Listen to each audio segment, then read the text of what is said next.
Hello everyone, and welcome to a brand new day of All Creator Live. Whoops, excuse me. Whew. Hello, full. Yeah, I had a coupon for some Little Caesars today, so I was able to order myself some pizza. And, to anyone wondering why I'm streaming late, starting my stream later than usual, it's almost 8 o'clock here. I picked up a couple more hours, at where I work. And, I figured, hey, it's 8 o'clock. I got until like 11 o'clock, so it's 8, 9, 10, 11. That's about 3 hours, and a lot of my streams lately have been going for that long. And besides, this is going to be a chill stream, so if I want to make it 2 hours, I could do that too. But yeah, to anyone who's never really seen a chill stream, if this is probably your first time at the channel, just know that my streams are typically long play streams, super chill streams, not really that chaotic, unless that does happen. And it does happen sometimes. But it mostly happens with difficult games, such as Dragon Ball Z Kakarot, or the Sonic games that I play, if I'm really trying to be good at them, you know.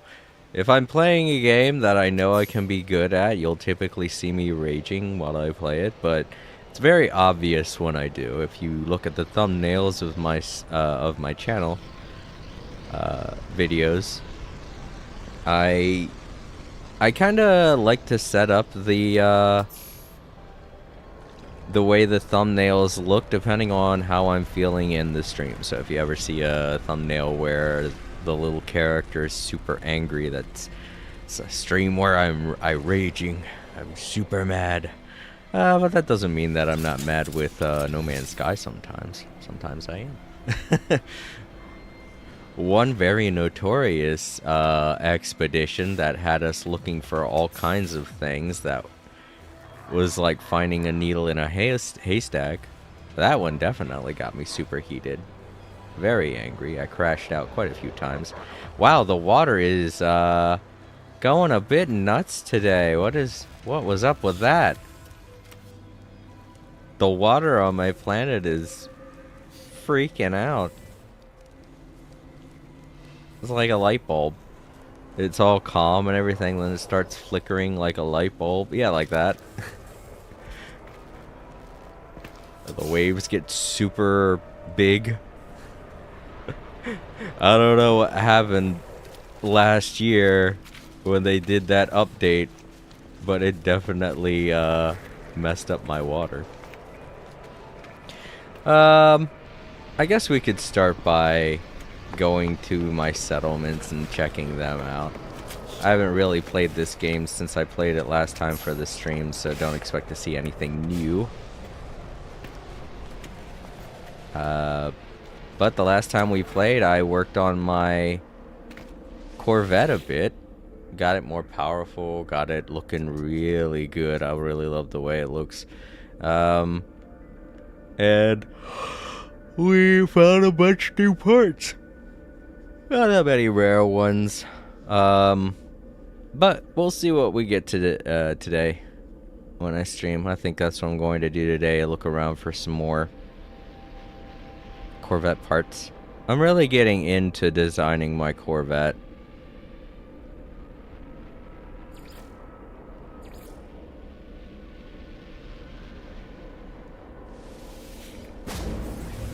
I typically like to fall into whatever the new updates are about. Like the last new update was about the settlements, and so I was doing a lot more with my settlements than I had been for the past like 4 or 5 years when they were introduced. And this latest update was about the Corvettes, so I'm doing a lot with my Corvette.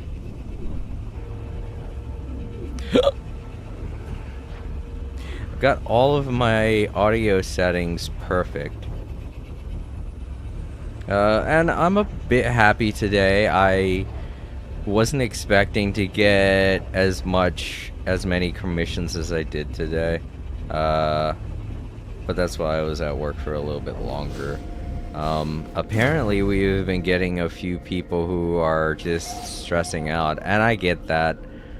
It can be a huge workload. I'm actually, like, today I did a type of commission I haven't done in, like, a very long time. It was, like, an art commission, where I had to design this dude's, you know how, there will be gifts and stuff for people who, like, I don't know what it's called, because I don't have that for my channel. But it's like managing, or not managing, what's the word?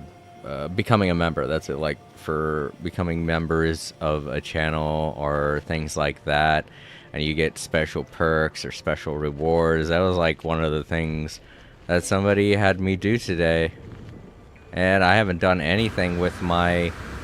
I guess it's because I've been telling so many people that I've gotten my, my art rig set up the way it was again. I don't know. I'm just like really focused on making my workspace more comfortable. Now that my laptop, I don't use it to stream anymore. I can just have it dedicated to doing nothing but art and commission work. So I kind of... You know, I got my workstation and I have my streaming station now. When before I had to go back and forth, like I had to put the laptop over on the table and then hook up the microphones and then hook up the earpiece things, the headset that I use to hear you guys when chat to speech goes, all that stuff. I had to do a lot more, but now it's just like one area that I could sit at to do the work and one area that I could sit at to live stream, and that's great. It really makes it easy for me to set everything up.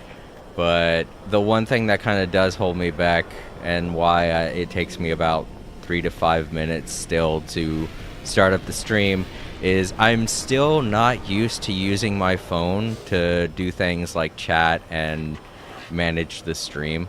Not to mention the goofy noodly arm that I have to have my phone attached to is still very stiff and really hard to maneuver, so I've got to kind of... I feel like one of these days when I'm trying to move these microphone stands, I'm going to mess up my hand really bad. They're that stiff. Goosenecks are not... I think they're not really supposed to be meant to be used the way that I'm using them. I think they're supposed to be set in one position and then forgotten about. But I can't have that. I gotta keep moving it around. And I can't use the more flexible goosenecks because they make sounds. I don't know if any of you have ever had one of them. But they're either made out of metal or they're made out of like... a rubbery substance that has springs or some kind of weird metal inside of it that makes noise when you move it. It makes like a clackety noise. I don't know. I used to have one, I think 2-3 years ago. So if you go back to my live streams that I did in 2022, you could definitely hear it whenever I move the microphone around. It's like a kind of a noise. And I was like, yeah, I've got to find something that doesn't do that. And I did, but the sacrifice is that it's super stiff. I love how they treat me. I love that. They're just like, oh, it's the... What do they call you at a settlement? I don't know. It's the guy that does stuff, gets things done. And they show me respect. It's awesome. I wonder how... Well, you know what? I could probably see when I go to my other settlement. If they probably just wave hi to me. They don't bow or anything like that. How they do here. Okay, so what do we got going on here? Settler Ecotel says they have heard of this settlement and wish to live here. They claim a great deal of experience as a telepath through their, though there is a curious look upon their face, like they're lying. Well, this says it does add a Veterian telepath, which is apparently a good thing because it's in green. So yeah, definitely. We had just lost somebody who was going around stealing shit from us. So we have an open spot in our settlement. Yeah, come on. I don't care if it costs 15,000 a day. I have it. It's cool to have a telepath here.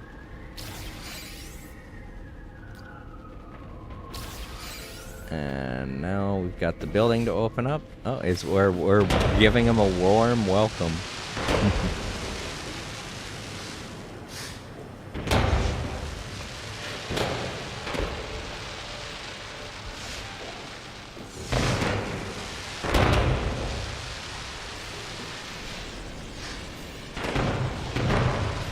But yeah, as far as setting up stuff by moving PCs around and doing technical stuff, I don't have to worry about doing that anymore. But when it comes to, you know, starting up the stream, you guys might have to wait a little bit longer before it starts. But I promise I won't take longer than 5 minutes, or I'll try not to. I can't really honestly say I'm going to take less than 5 minutes, because anything could happen when I'm trying to set up.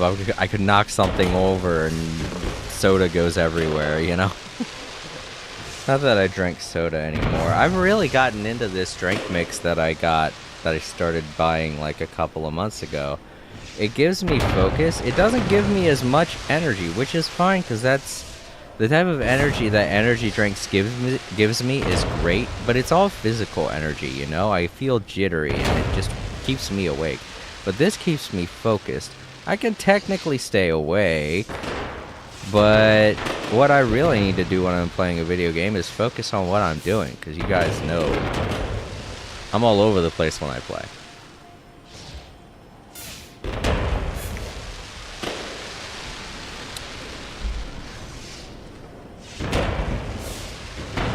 And it has taurine in it, which is great for your bladder.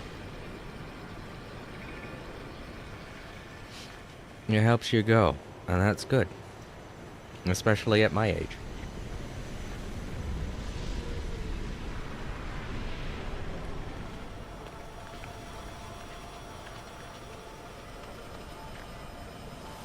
And luxury condominium, luxury dwelling. Oh yeah, look, got a little bit taller. Got a couple of things on the top there. Awesome.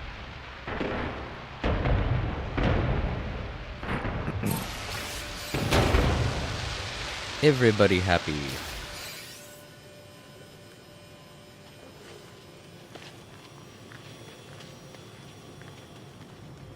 But yeah, I was able to get the coupon that I had was for $15 off because I had ordered a bunch of groceries at the beginning of this month and I got a coupon.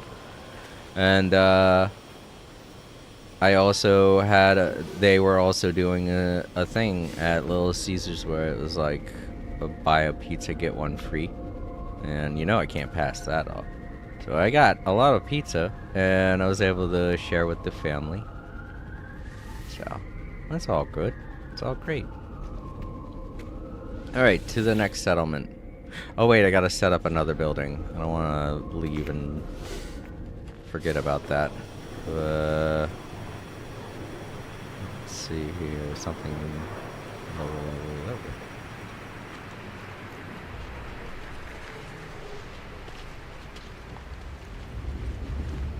I feel like that's the only way anyone's going to be able to afford anything anymore, is if you have to have like a coupon or something, and that's ridiculous for one. But it shouldn't be a thing in the first place, you know. I remember the days when I was just like, oh yeah, I got a couple extra bucks, so let's just order something. Ah, still dirt. Well, we can upgrade this spot here, even though my ship is here. Do I have navigation data on me? No. I think I have some on my freighter.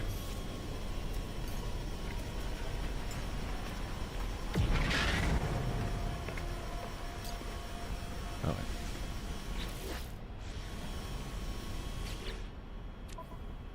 There it is. Oh, that's only 2. Do I have any more? Oh wait, is that 2 or 27? That's 2. Wait, I might have more in another spot. 'Cause it feels weird that I'd only have 2. Yeah, I do. Thank goodness, I was worried. I was like, damn, I know I have more. How much is it that they needed?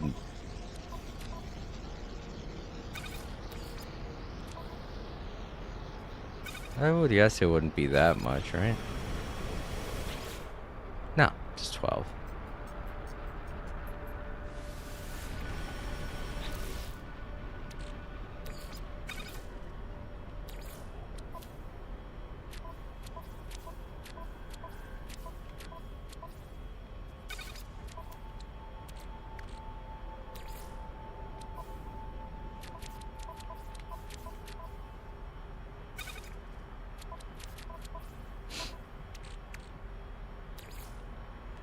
But yeah, what was I saying? Well, I'm just a bit happier today than I've been the past couple of days. It really doesn't take that much, you know, when things are as bad as they are. It doesn't really take that much to be a little bit happy. I mean, things are still miserable, but yeah. I don't know if I told you guys this. Anyone watching in the archives. I know there's always things that I have to let you guys know so that you know why I'm either late to a stream or why I'm frustrated during a stream. My older sister has been having problems with her car, and I mean, that's nothing on my end, but I'm still sad because I can't help her, you know? She's able to figure stuff out, but it's really going to be hard for her when it comes to money. And it's sad because the holidays are coming up. How are their status? But,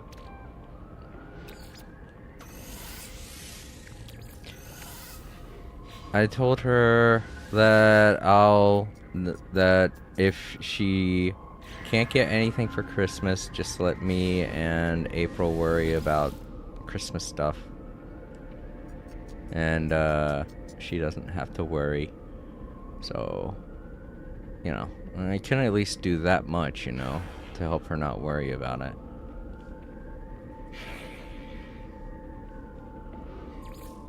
But it really breaks my heart sometimes that I can't really help out with stuff like this with my family. And I know I'm not supposed to feel it as though I'm the one that has to do everything and whatnot, but I can't help it, you know. It's just the way I am. And it's not just with family, it's like with everything around the world, you know. I feel like a lot of people are doing that right now. And it makes sense. It's really like when things get as bad as they are, there are people that are going to step up and be mad, and then there are people that are just going to hide and be afraid. And you can't be mad at either of them. But, you know, you gotta at least try and understand where they're coming from. When it comes to both ends, because I feel like one of the things that's dividing a lot of people right now is that there are people that are afraid, and there are people that are mad. And the people that are afraid, oh my, a vile queen okay, can just pop up like this? Hey, you leave our buildings alone.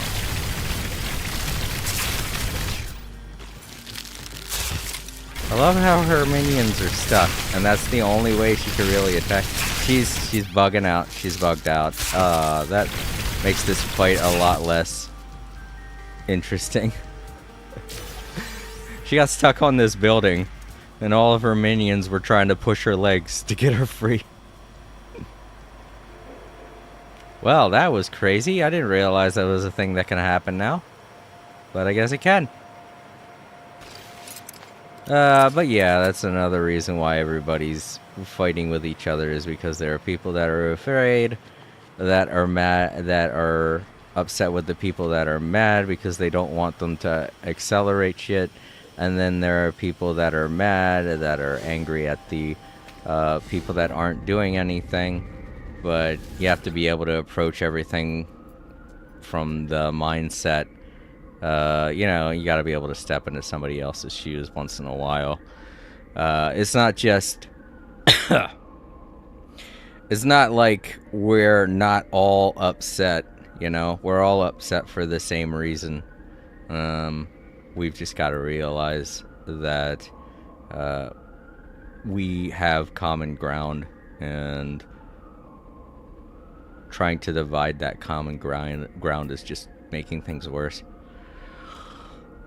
You know, it's what they want. It's what the people causing all the problems up at the very highest of the government. They're the ones causing all of the problems, and they want that. They want that divide. Trump wants that divide because it keeps him out of prison. That's the whole reason he's doing it. Because the longer people fight, the more he can stay away from his overdue prison sentence. Oh, there are new settlers that just showed up. A stranger named Scott Weiss has requested an audience. They gesture wildly with a rolled up schematic, which appears to be for plans for public medical supplies. They seem to be presenting themselves to the settlement as a gift. Oh, okay. So this dude's here, and he's offering to be our quote-unquote physician, a guy that can fix robots. Like, what's his name from that Robots movie? I can't remember. It's been forever since I've seen it. I know it's called Robots, but I can't remember the guy's name, the main protagonist of that movie. Yeah. Welcome.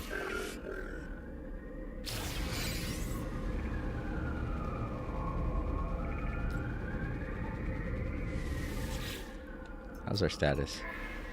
We're doing so good in making these things. And that's awesome. Eventually we're going to be getting rid of those old statuses and replacing them with good ones. As you can see, this page here is full. So eventually all of these will get overwritten. Just gotta keep it up. Alright, let's go unlock that building.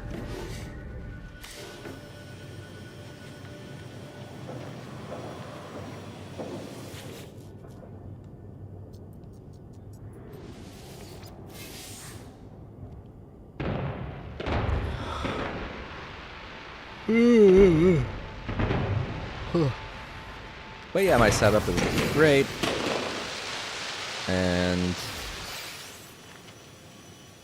I'm happy I was able to get everybody dinner today. It's been a long time since I've been able to treat the family to something.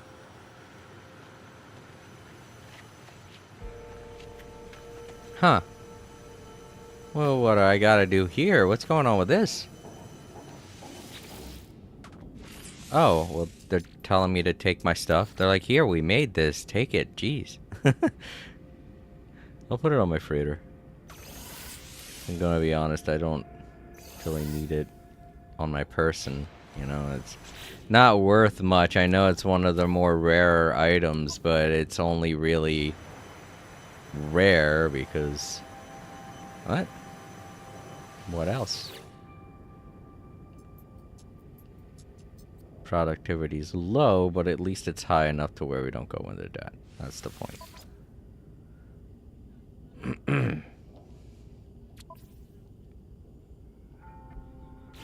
I don't know why it keeps... Well, let's see what it says. Oh. Okay. Is it because I have that pinned in my log? Yes, that's why. Well, I'll just do this then.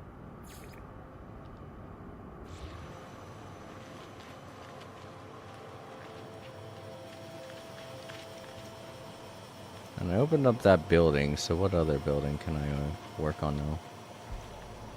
It's weird that I'm not getting anything asking me to build a new building. This settlement still doesn't have any brand new buildings, you know? So it's weird that it's not asking me to make more buildings. Is there a way that I can do that that's different from the way it used to be? I also think it's weird that none of the stats are being shown. That one over there is, but it's already an S, so... So is that one. Seems like only the S's are showing up for some reason, which is very weird. Star Silk, I've got that. Oh, it's on my freighter though.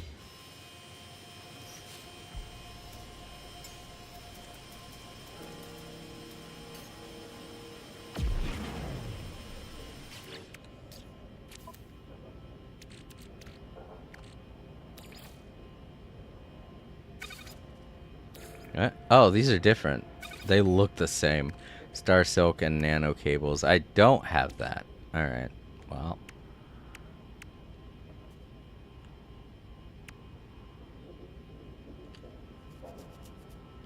It would be great if my settlement could make those. But nope. Yeah, because Star Silk is one of those things where it's like... I think I need a particular ingredient. Either that or you can't make it and it's something you have to trade for.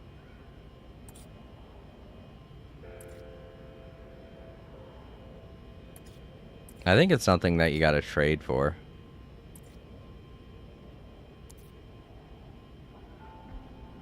Yeah, it is. What a shame. How did I get it before? Did I buy it? I don't think I did. I remember galaxy hopping a couple of years back and I was checking out the inventory as I was going. Oh cool, I got one of the things to sell.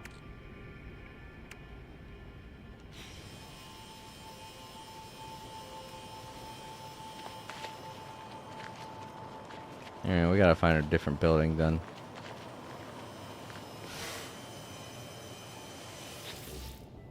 Oh, that one's an S too. So some of the S's don't show up either.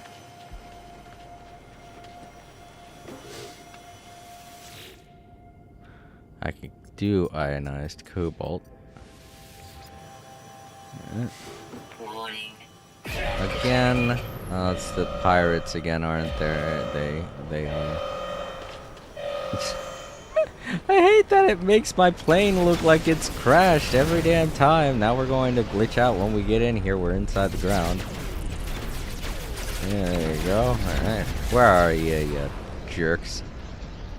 You leave my people alone. They've been through enough. Oh, that's not them. That's just some random passerby. Whoops. Sorry.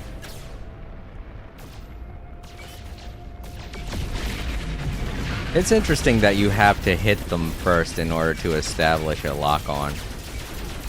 That's very different from the way it used to be. I get it, it's because they don't want you to accidentally start shooting the wrong thing. Which admittedly was something that used to happen a lot. Like, if you didn't want to initiate with pirates that were attacking a freighter, you really didn't have a choice in the matter, but now you do. You have to shoot them in order to initiate combat with them. Oh, that other guy wasn't a passerby, it was one of my dudes. I was shooting at one of my dudes. We gotta have a squadron.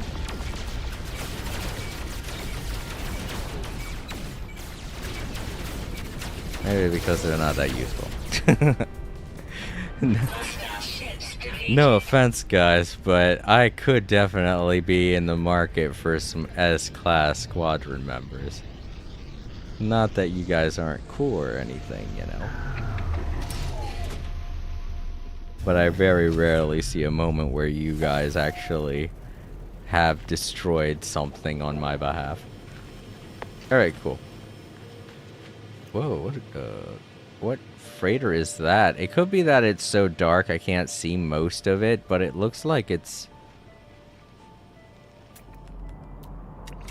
What? Hold on. It looks like it's in the tree. I've got to look at this more closely. It is in the tree. This starship's stuck in the tree. Dude, are you okay? You need help? I can get rid of the tree for you. Yeah, this is a passerby. This is just like a regular passing by ship that you see as a background decoration that you'll see flying through the sky. How did it get stuck in the tree? What the hell? Oh my god. Oh, darn it. I just realized the only way that I could mark stuff in my video was through the Twitch preview, and I can't do that unless I open up another app on my phone. Well, I guess I'll just have to remember this and search for it later, because I definitely want to show this off at some point. That's great. That's really funny, too. Is that one of my squadron ships? I think it is. Which one is that? You are definitely getting your pay deducted for this. This is very embarrassing for you. Alright, let's help him out. Let's get him free. Don't worry, buddy, I got you. But, we're gonna have to have a long talk. Yeah, that's one of my dudes. He's got a golden trail. That's embarrassing.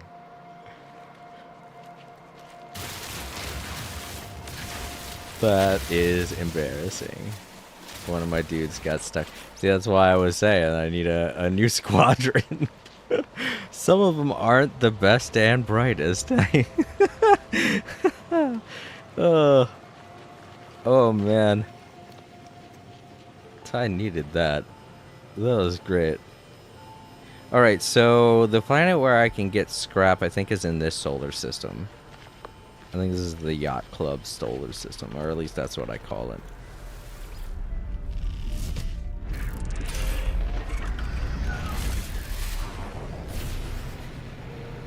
There's my freighter up there.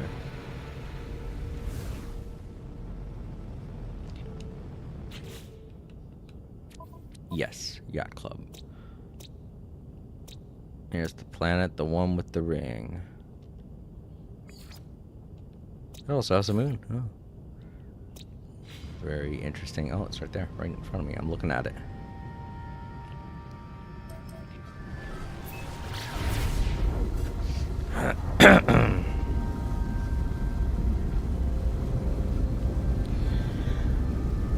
Oh, that's what I'm saying. Sometimes the glitches that happen in No Man's Sky aren't dangerous glitches. They're just funny glitches. So I feel like I shouldn't report them, because that would be something that happens in real life. That's a very lifelike glitch.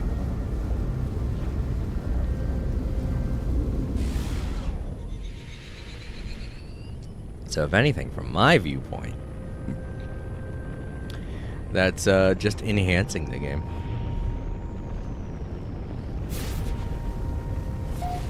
Just seeing another starship. Oh boy, there's a storm. Let's just hang out here. I don't even care if I see storm crystals. I'm not going to get them. I don't need them. I've got plenty of storm crystals. Oh, there goes. No, that's sodium. I'll say, just as I was saying that, there goes one right over there. Alright, so I still have some pizza left over from when I ordered it for lunch earlier today.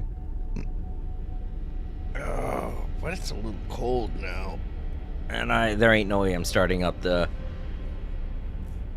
Microwave. I know what happens when I start up the microwave. But what I have been eating is when I order from Little Caesars, they have this thing. It's a great deal when I can order from Little Caesars. It's actually been, I think the last time I ordered from them was in March. And it's only because I had my income tax then. So I was flush with money for the time. Then things weren't as expensive back then. It's funny to say that within a year span, you know? But Trump's tariff idea was a really stupid one. Especially, have you heard about how pissed off China is about it? Oh my god. I mean, I get it. Yeah, 100% tariffs. I think even it was like at one point 120% tariffs is ridiculous. So they have every right to be pissed off. But the fact is, they're just not doing business with us. And even worse, they're doing more business with Russia, which is only strengthening them. So it's only strengthening our enemies, what Trump is doing. And well, I feel like that's just part of what he wants. Because he's never been about us, you know? He's been about himself and his billionaire buddies.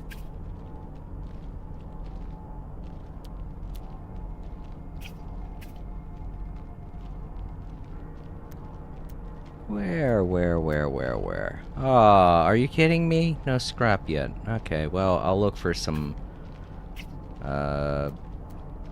buried technology. Start by going to one of these, and then check in that location. And I'll call in my Corvette at some point.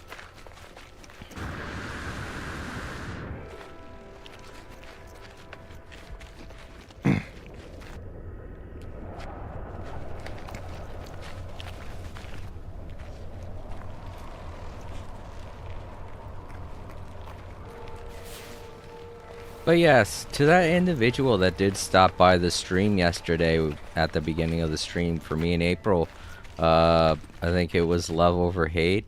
Thank you very much for being here. It's very kind of you. Even if it was just to say something nice and then leave, it was very nice.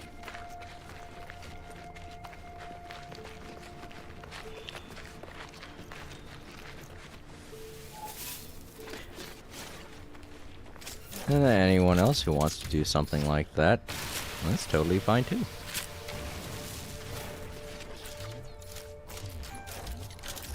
I know it can be scary to pop into a live stream and when you hear me respond to you, it's like, oh god, they're talking to me. I didn't realize that was going to happen. Because a lot of times when people go into live streams, they're so filled with so many people, they don't expect to get any interaction. And I'm guessing that's kind of why a lot of the people that subscribe to me will watch the VODs, or the,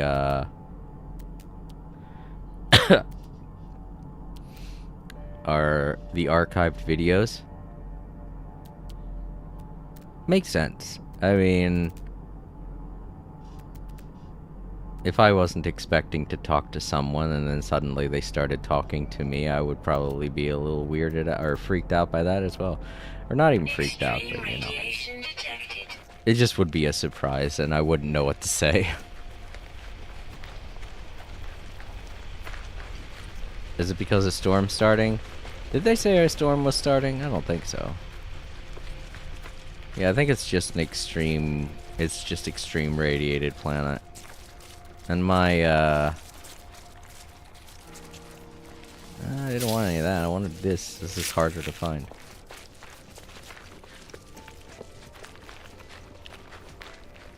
But yeah, my shieldings are strong enough. As you can see, the highest level of extreme common radiation that has nothing to do with a storm or anything like that will be 3 triangles. Oh, I haven't scanned that yet. Oh, oxygen. be 3 triangles. And well, this plant, you get 2 in 1. You get ferrite and carbon. Neat. Radiation protection falling.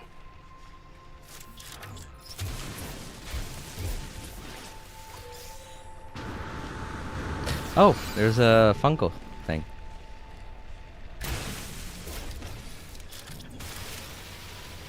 Cool. I don't know what's in it. I'll check it out. I'll look around for a marker first, and then... Oh boy. Yeah, I better... my thing's already pretty low. Alright, I've got to call my ship. I don't have time to wait. My bar's about to go down really fast. What? Where is it? There it is. Oh, there you are. Hurry up, the storm's about to roll in.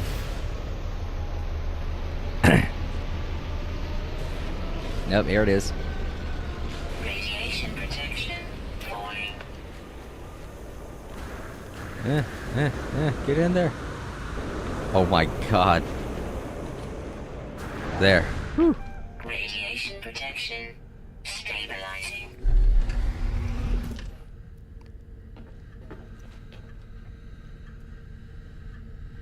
I was about to say, well, I know I could sit down on this chair before.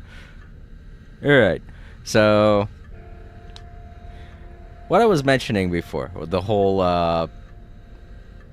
the extreme weather system, it only gets about that strong. I know it gets stronger when a storm happens, but I was talking about by default. I wasn't talking about when a storm happens, because obviously when a storm happens, it doubles any and all extreme radiation that you can incur on any type, well, not radiation in general, just any kind of adverse weather conditions.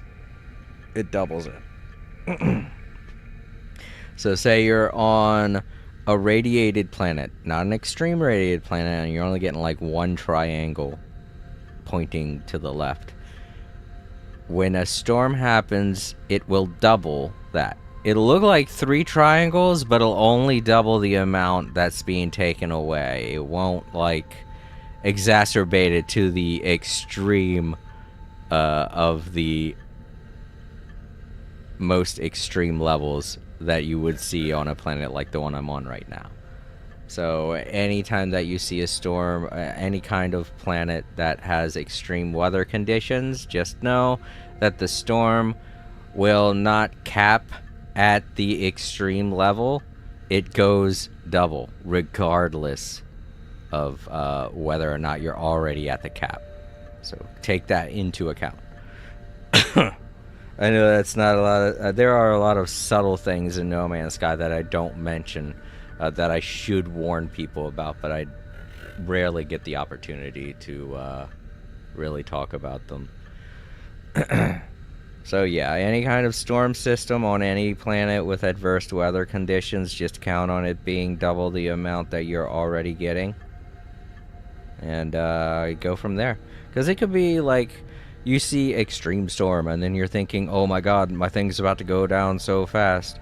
But it only goes down just like a little bit faster than what it was before. And you're like, oh, well, thank god. And I think that's why there's a trophy tied to surviving on a planet like this. Because it's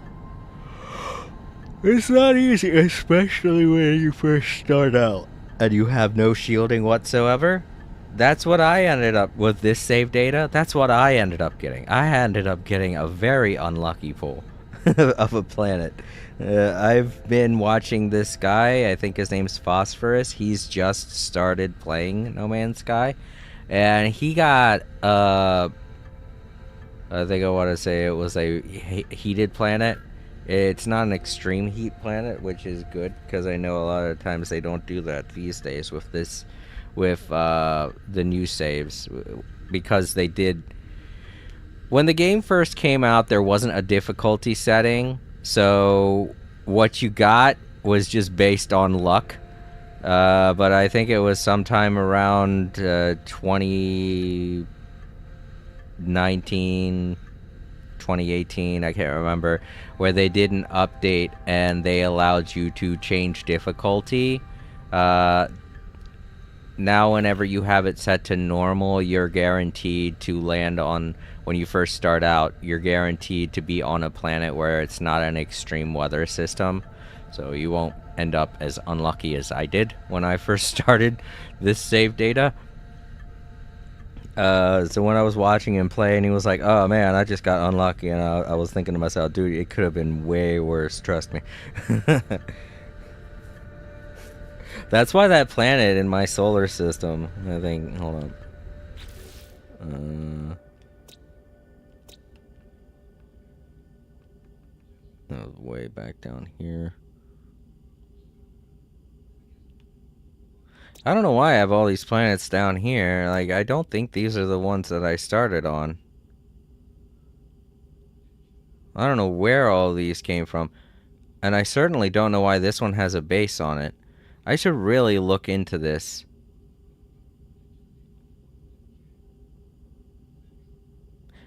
Maybe I just started up... No, I haven't looked at any of these either. I haven't scanned any of these planets. Oh, these ones I have.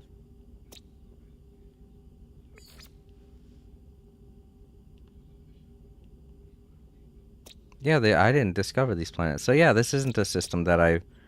So, do they... How the hell does the system order go? It's very weird.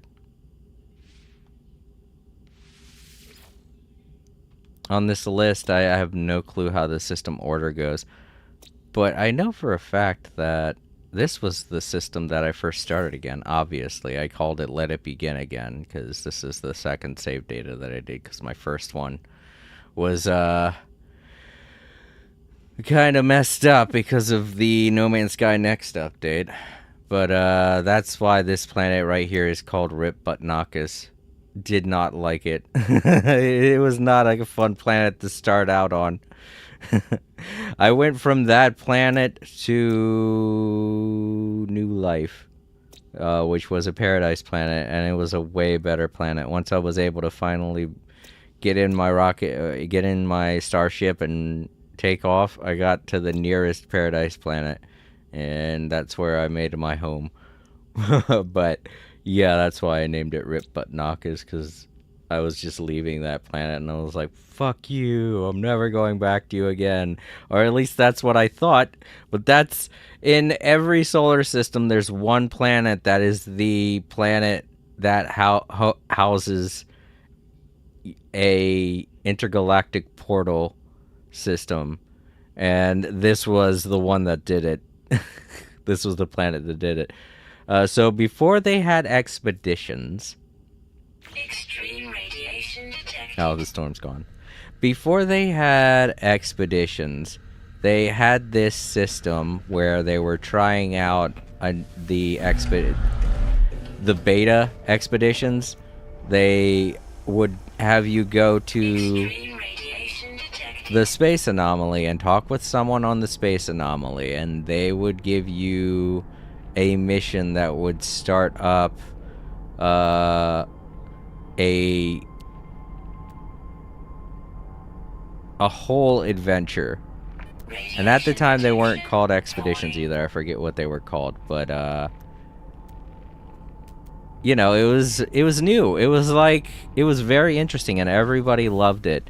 But the thing is, in order to initiate it, you had to go to a planetary portal and input the glyphs that you were given by the person you talked to on the space anomaly. Oh, no, they told you about... No, they started up the mission, and then when you went onto the planet, you had to find 3...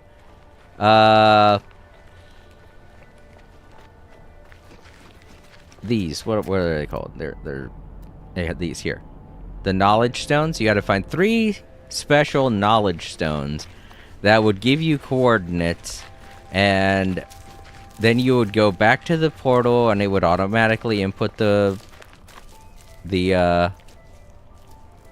coordinates for you. That was all part of the adventure thing. It was all tied to the mission. Like how when you're on an expedition, you know. And then you would be warped to another place in the solar system that was made specifically for the adventure that you were on.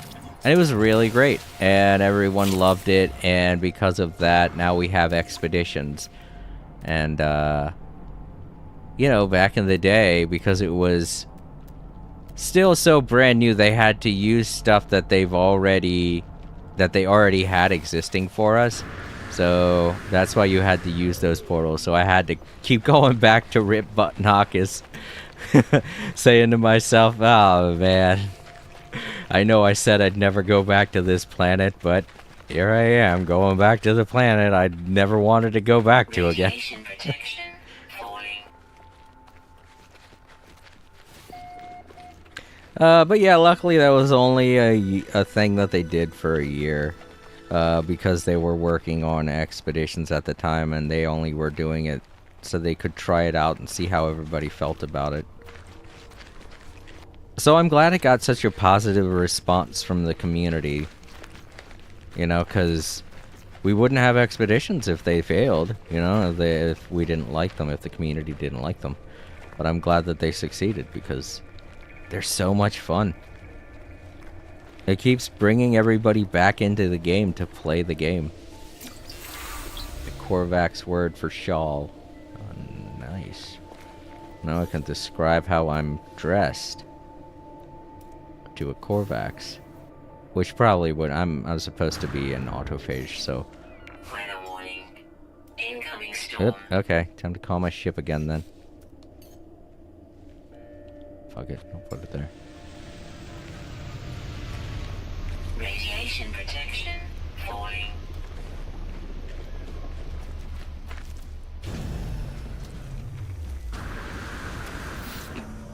Extreme radiation detected.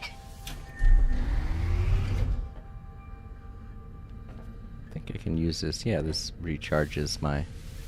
There we go.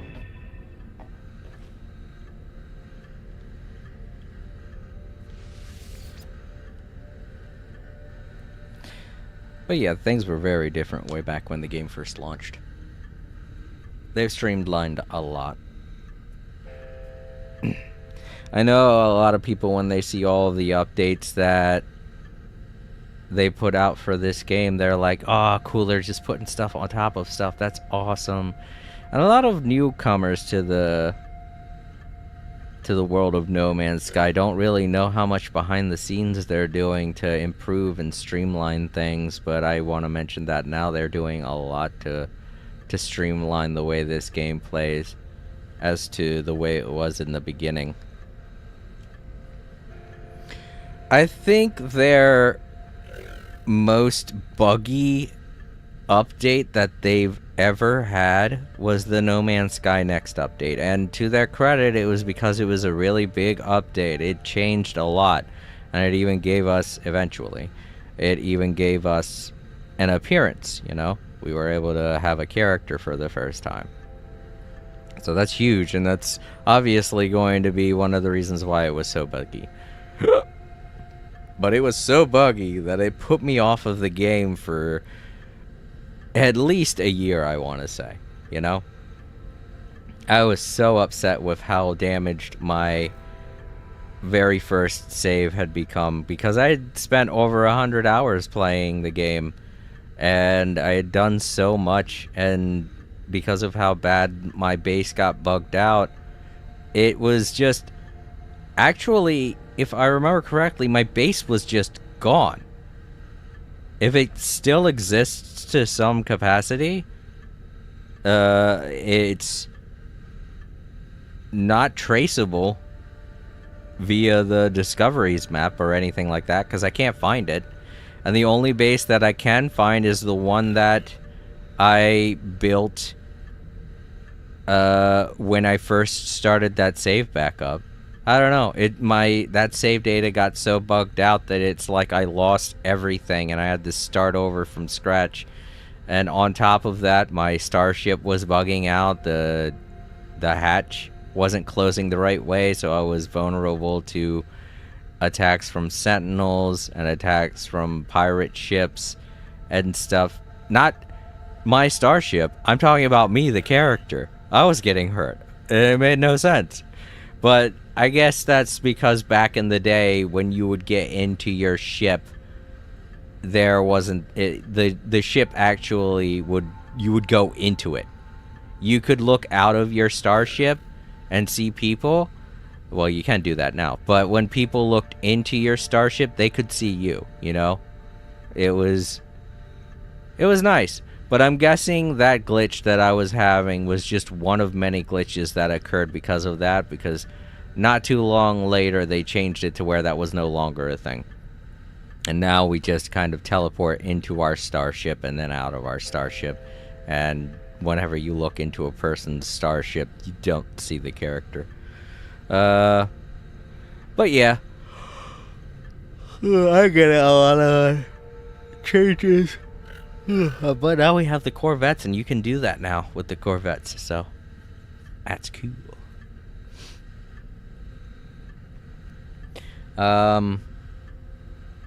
But yeah, there were a lot of other things too because of the new inventory system they had. They had to change a lot of the types of inventory that you used to have. They had to get rid of a whole bunch of things, and they made a lot of things just not work. Like let me see, I could show it to you. They're down here. These right here, life support gels. They used to have a different name, but they no longer worked. And I had like a whole bunch of them, and they're annoying to make. Well, at least they used to be. But I had a whole bunch of them on hand, you know, and I had to make a whole bunch more because the ones that I had no longer worked. I would use them, and they wouldn't do anything. There were a lot of things bugged, I'm telling you. So when I say that they've streamlined a lot, it's mostly because of everything that got messed up in the next update. In fact, to the point where a lot of stuff that is being fixed to this day was glitches that were caused during the next update. So yeah, you can kind of see why I got super mad over the next update. I'm not saying it wasn't an important update. It was. Having a visible character is an important milestone. Especially when it was one of the reasons why everybody was mad at this game when it first launched. But, you know, the fact that the people that did stick around and were loyal to the game were kind of gypped, and a lot of problems were happening to their saves. Just, you know, it didn't sit right with me. But eventually I came back to the game because it is fun. And if you guys know me, you know it takes a lot to try and pull me back in when I'm mad about something, you know? But Hello Games did it. They were able to win me back. And here I am to this day.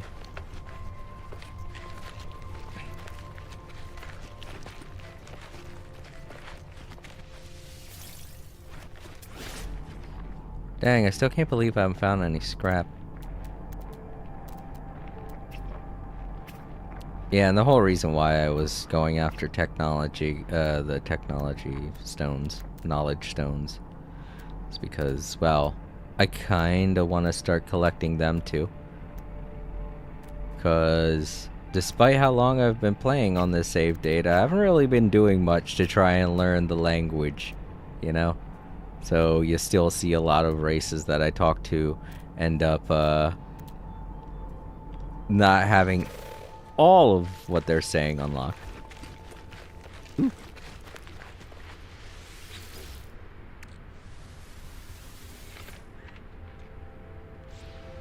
I mostly wanted the sodium. And our bullets, because bullets are good too. Radiation protection falling.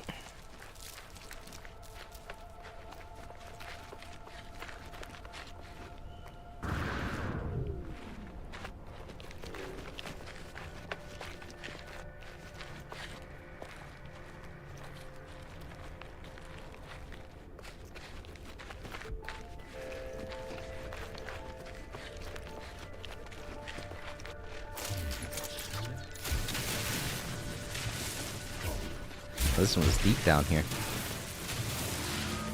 Woo! Whoa! This better give me a lot. This is down here really far. It's in a cave, man. That's how far down it is. Damn. One? Oh, okay, two. Just two? Oh, man. Come on, dude. I dug way deep into the earth for that. Dude. I know it doesn't matter because technically it was still close to the surface because it was inside of a cave. But I feel a little gypped off regardless. The cave made it think that it wasn't that deep into the ground. I'm just now realizing that. I'm like, oh shit, it's because it was inside of a cave, so technically it was close to the surface. Oh fuck, I might have to go to the bathroom soon. I'm laughing a little bit too much, and I have eaten a lot of pizza today. You know, that greasy food. I'm gonna pull up my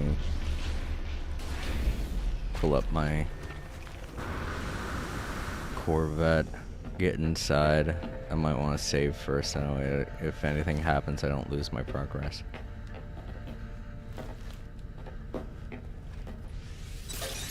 Noise. I really kind of wish the beds did something. I know they're only decoratory, but it feels like they should do something. Because everything else does, you know? Alright, I'll leave you guys with some music and all of that. And I will be back in about 15-20 minutes. Maybe a little bit longer. Alright, everybody. Be right back. Enjoy the music.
All Creator.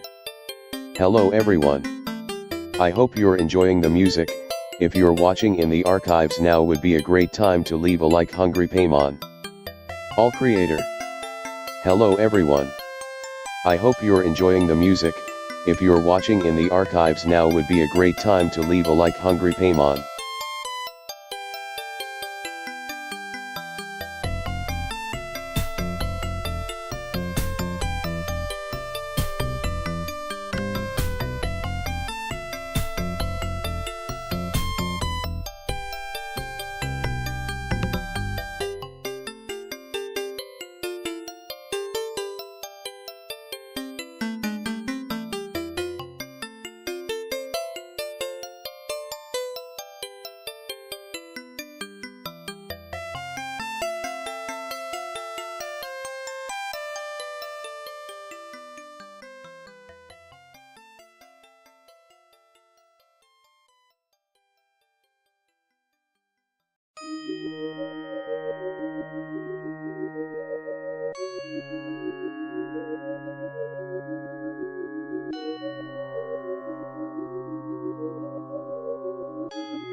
All creator. Tumezu has rated your channel. All creator. Tumezu has rated your channel.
At Bryce Campbell 5790. Hey, Jason. How's stream going? At Bryce Campbell 5790. Hey, Jason. How's stream going? Yo, Bryce, it's good to see ya. Give me a minute. Just got back from a bathroom break. But yeah, how are you doing? Oh yeah, I forgot you have a... Oh wait, is that somebody else? Oh, did you bring a friend? Awesome. It's nice to meet you.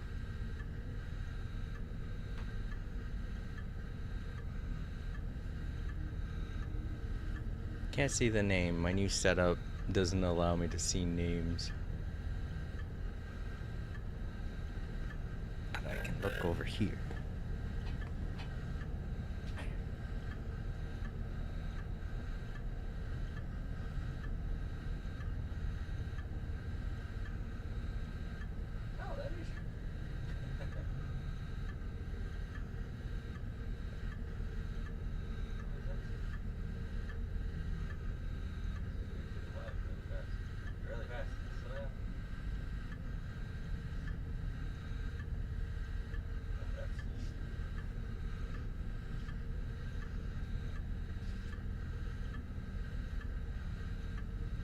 At Bryce Campbell 5790.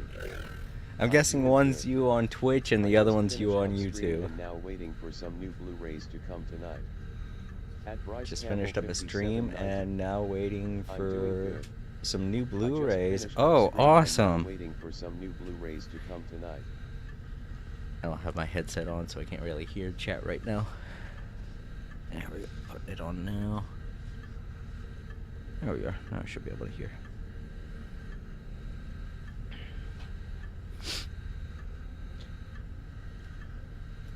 But yeah, I was about to say that's about to disappear because you're no longer on Twitch. Alright, cool. It's good to have you here, Bryce. I'm just chilling out in No Man's Sky, hunting some buried treasure. There's a storm still going on. Damn. Went in here because I thought the storm was going to be over. Nope, it's still going. Should probably close this. Don't want sand in my nice ship. But yeah, it's been a while since you've attended a No Man's Sky stream. This is my Corvette. I really like it. I think the Corvette update has been the most successful update that No Man's Sky has had since oh man. The Worlds update. The first Worlds update used to be the biggest success that Hello Games had with No Man's Sky's updates. But this one definitely tops that. I mean, to a newcomer, seeing the ability that you can build your own ships now in any way that you want, it's like 100% sold. I saw someone make a ship that looked like Bender Rodriguez from Futurama, and I looked online, and there are a lot of people making videos about that guy's ship. It's the funniest dang thing. It's one of the smaller ships. Obviously, I mean, it's all decoration, so of course they're going to have to put a lot more effort into prioritizing the decorations, so the ship parts are limited. But it looks just like him. It was funny. And it's one of the most popular builds, which is well deserved, because it's like, I don't know how long it took him to make that, or even to think up the concept of how to even begin making that. Some of the builds that I've been seeing, like last week, I played just recreationally, and someone made a dragon, a ship that looked like a dragon, and I was like, yo, I want to do that. But then I was like, man, that would probably take way too long for me to even think of how to do it.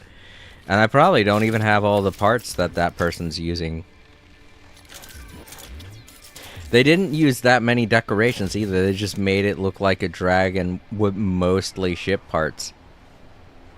A lot of people are very dedicated to the Corvette update. They've been collecting literally everything. And I realize there are glitches to doing that. I feel like a lot of them have been patched out now. But I do remember seeing people talking about duplicate glitches that you could take advantage of to trade for the more rare pieces to the Corvette. But I feel like that's been patched out now because I haven't had any instance of that happening.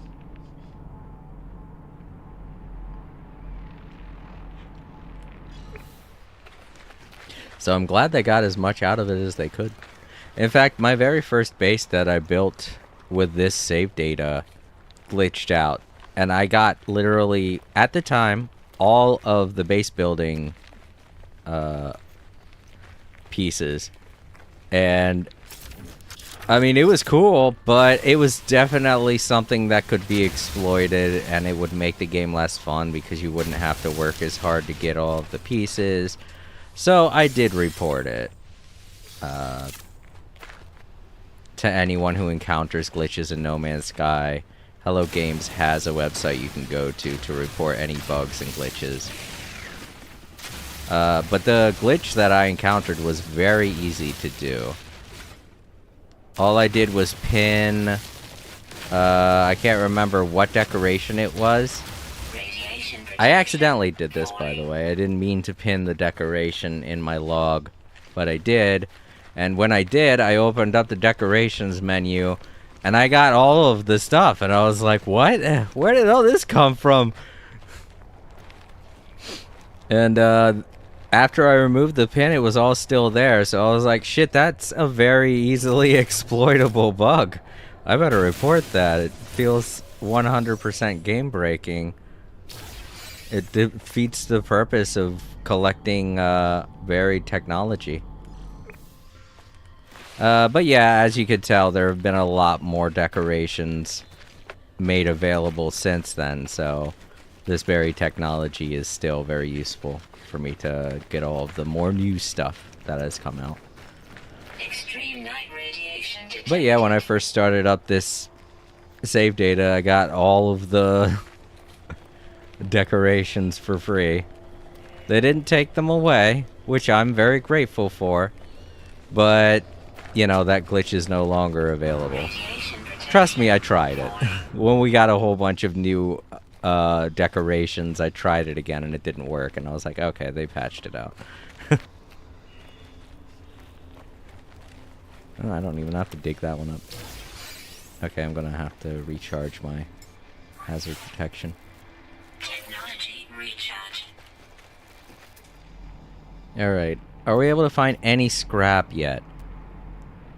This is a little depressing. Last time I played, I was finding scrap like crazy, but now I can't seem to find any.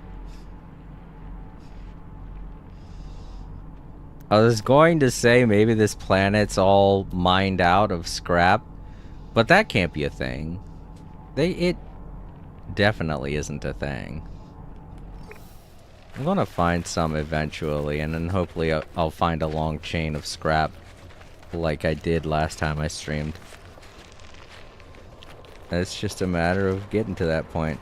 But until then, berry technology is good too, because I don't have all of the decorations.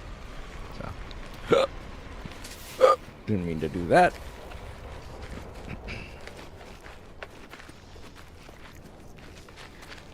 Oh, where are my manners? Bryce, what Blu-rays are you waiting on? What movies did you order? I meant to ask that, but I got distracted.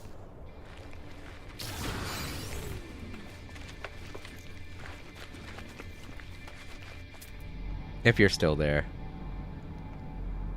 Yeah, I think you might have stepped out, but it was nice that he stopped by and said hello. It's good to see him again.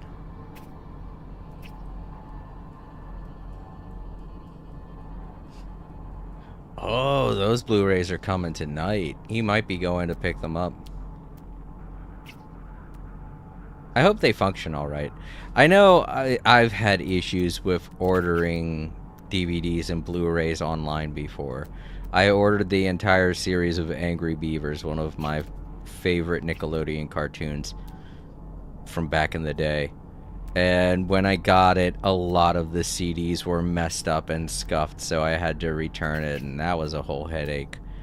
But the second time they sent me, yeah, the CDs were messed up because you could only get it used. There's no, well, maybe there is now, but back then there wasn't any brand new copies of the complete series of the Angry Beavers available online. Bryce Campbell 5790. I ordered an anime called Ghost Storm Stories, coming. and I also ordered Spirited Away. I've been curious to watch the latter. At Bryce Campbell 5790. I ordered an anime called Ghost Stories, and I Spirited also Away ordered is Spirited Away. fun. It's a really great experience. I saw it when it premiered on television back in the 90s. Or was it early 2000s? I can't remember.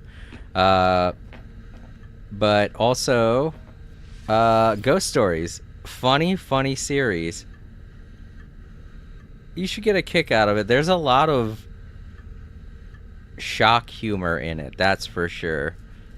The original anime, the Japanese anime, was a very serious, more creepy type of storyline.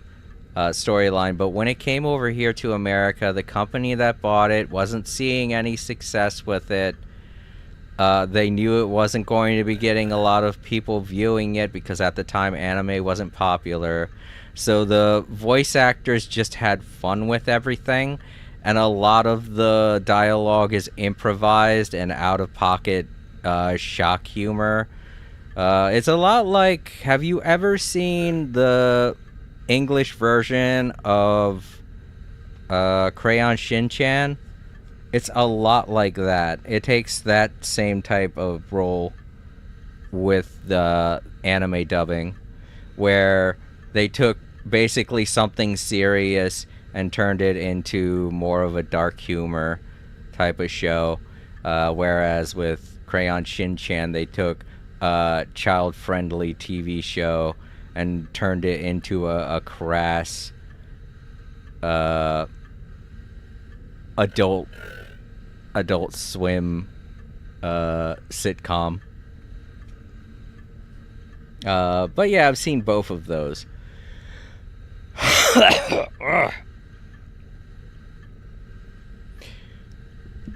But I would say also, if you are a Christian, probably don't take a lot of what is said in Ghost Stories seriously, because they do poke fun at Christians a lot in that show. So I don't know your religious affiliations. I don't know exactly how you feel about people mocking the Christian belief. I haven't really watched Crayon Shin-chan, but I've seen it advertised on it. Yes, it is funny. I will definitely say it's one of my favorite animes from the 2000s, Seen it advertised on Adult Swim. early Adult Swim lifestyle or lifespan. But yeah, if you... I just gotta warn you, if you are heavily religious, or anyone watching, not just you, Bryce, but anyone watching the archives, if you are heavily religious or a very staunch Christian, a true believer type, probably not the best show for you to watch, because they make fun of Christianity a lot in that show. And I could take it on the chin. I'm more of a Methodist myself. We are very relaxed Christians. So I was able to watch it without any problems, but I'm pretty sure that if my grandmother watched it, she would not be very pleased with the series. She would be very upset. And she probably would be upset with me for watching it. So, Cramp Graham, wherever you are, I'm sorry. I laughed a lot.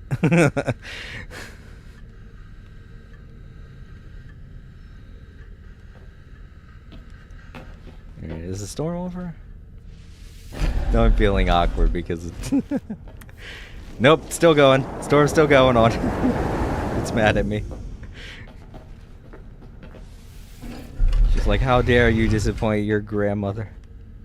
And no, I never really called her Graham. I called her Grandma. Weather update. Storm clearing. I was a very respectful grandson. We have to wait a little bit until the storm dies down. But it's leaving.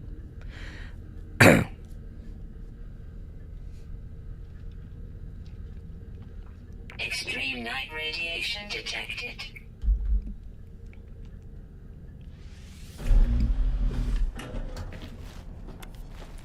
Alright, did I mark anything before I went in? I know I did. Okay, there we go. Oh, well, I landed near some water. I didn't even see that.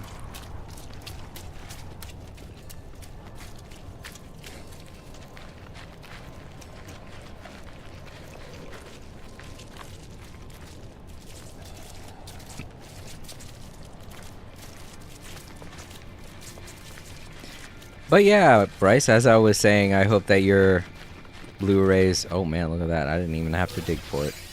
I hope your Blu-rays show up and they're in perfect condition.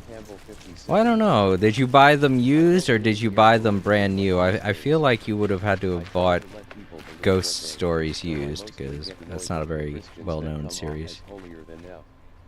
At Bryce Campbell 5790. I don't really care for religion much these days. Right. Yeah, so you should be okay with it.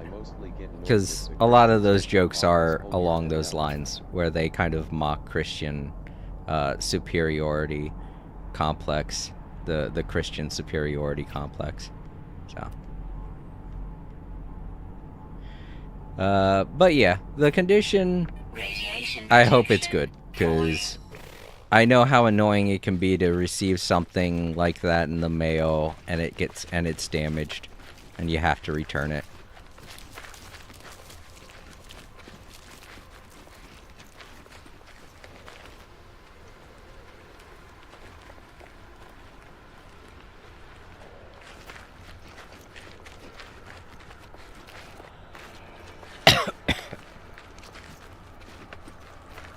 As far as what I'm looking to get, I have on my list of things that I want to try and order when I have the money. At Bryce Campbell 5790. They should be in new condition, especially because Discotek rescued it and made a recent release. Spirited Away. Oh, okay. Good. At Bryce Campbell I watched it via streaming. I used to have Amazon Prime, and I watched it on there. But, what was I going to say? Oh, right. When I do get some money together and I'm able to order anything, one of the two DVD complete series sets that I do want to get are The Critic, a classic Fox series that I very much enjoyed when I was a kid. And it's been a while since I've seen it. I know I watched it more recently on a streaming platform. I can't remember which one.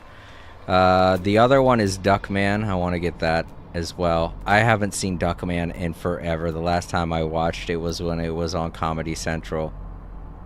And I think that was in the early 2000s. So it's been a while since I've seen it. Yes, finally, some scrap.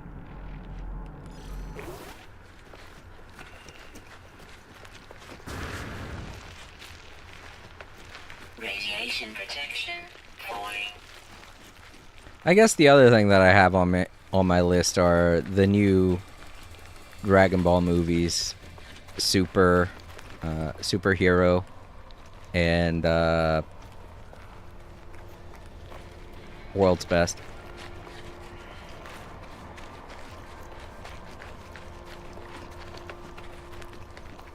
World's Best I actually haven't seen either, So that'll be a new experience for me when I'm able to get it.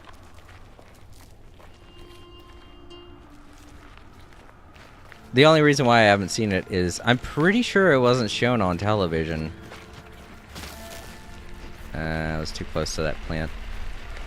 Ooh, I'll pick this up. Oh, what?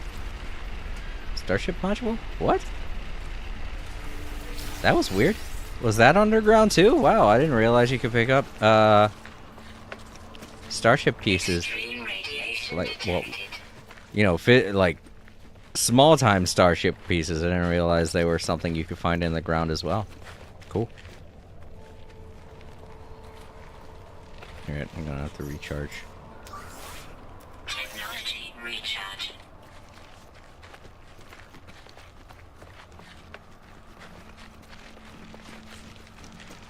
Yeah, I've seen clips from World's Best, and if I can get that movie, I really do want it because it looks pretty fucking cool. I love the whole idea of them being in a tournament that's over water.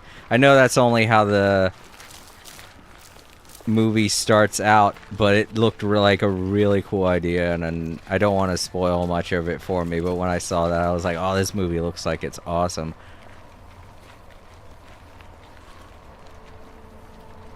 It's also where a couple of characters that I've seen in the video games come from, and I never really knew where they were from, but now I do.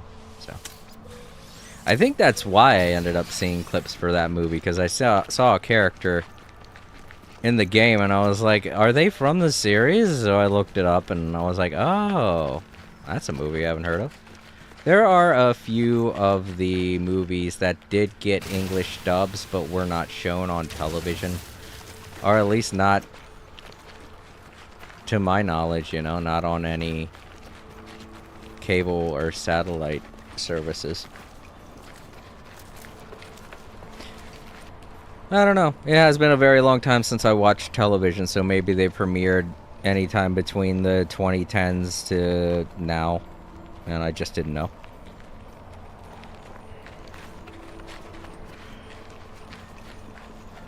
Because that was really when I stopped watching Adult Swim, was in the late 2010s. Because I had just gotten work down here, and because it was new, I didn't want to get fired. I had transferred from the Target that I used to work at in Maryland. And I was working like 40 to 50 hour shifts constantly, and I didn't have time to really watch television anymore. I mean, I still don't, honestly. So that could be why I haven't really been watching any television, is because I just don't have the time anymore. I mean, I could be watching TV right now, but I would rather be playing a video game, you know? Streaming services. They're come and go. You could watch them at your leisure, so I typically only watch them when I'm eating lunch. Or if I have a video that's super long and I have to wait for it to render. Alright. Oh boy, it's in a cave. Oh no, it's right here. Okay, cool. Alright, we got some 2 normal pieces. No? Yeah. Alright. Just a regular piece of scrap.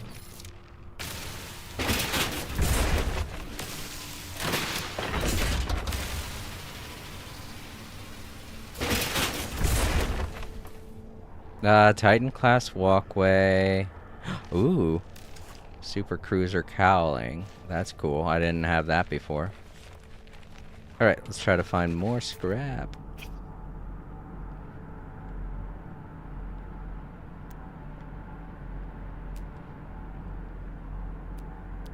Oop. No. Dang it. I wish you could set it to only look for certain things, you know? Because I'll see other stuff and I'll be like, is that it? No. No, that's better technology. That's why you see me occasionally doing a double take, you know, going back around. I go in a circle twice just to make sure I didn't miss anything on the first pass around.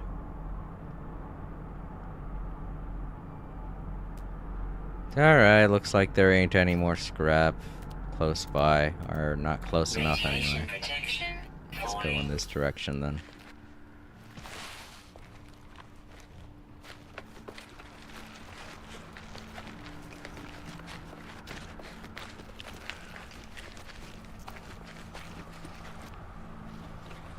Weather warning. Incoming storm. Supercell. Alright. Whoa, whoa, whoa, don't spawn way over there.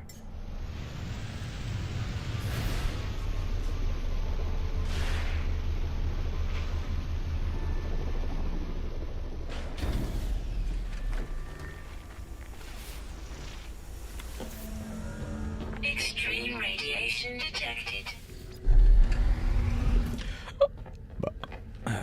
Maybe I should decorate inside a little bit. I don't know, I kind of like the way... At some point, maybe I will decorate around here, like, make these look like lockers, or maybe even just actually put some lockers in over top of them, you know? Get kind of, like, a bit creative, put some flowers and stuff on these windows, along with some curtains. That's something I should do over here, is make some curtains. Just to kind of hide the fact that it looks like it's been cut off there. Alright, so what do we got? Do we got anything that looks like her? Oh, we do. We got this tapestry. We got anything better, though?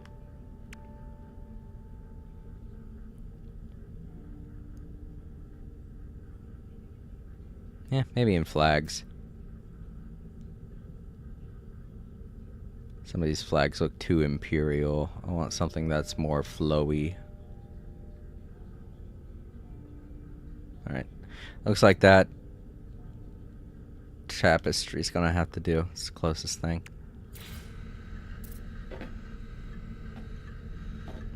Oh, you know what? I should go into first person mode. It's easier to decorate.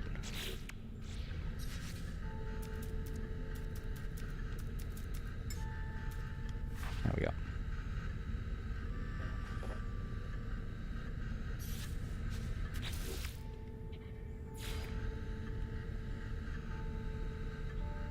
Maybe it's too big. No, it's just not connecting with anything. I see why. It's kind of got a placement on the very center. Maybe if I go into... how do I toggle the build camera again?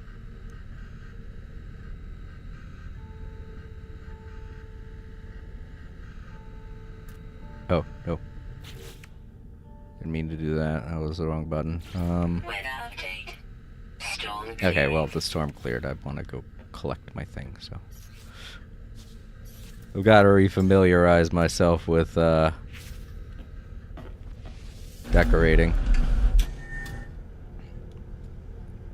It's been a while since I've done decorating on the inside. Extreme radiation detected.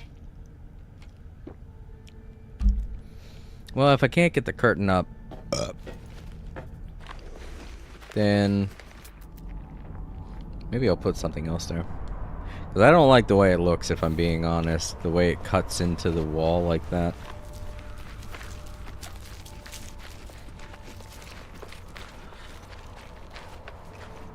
Maybe put some paneling on the side. Radiation protection falling. That way it's not as obvious.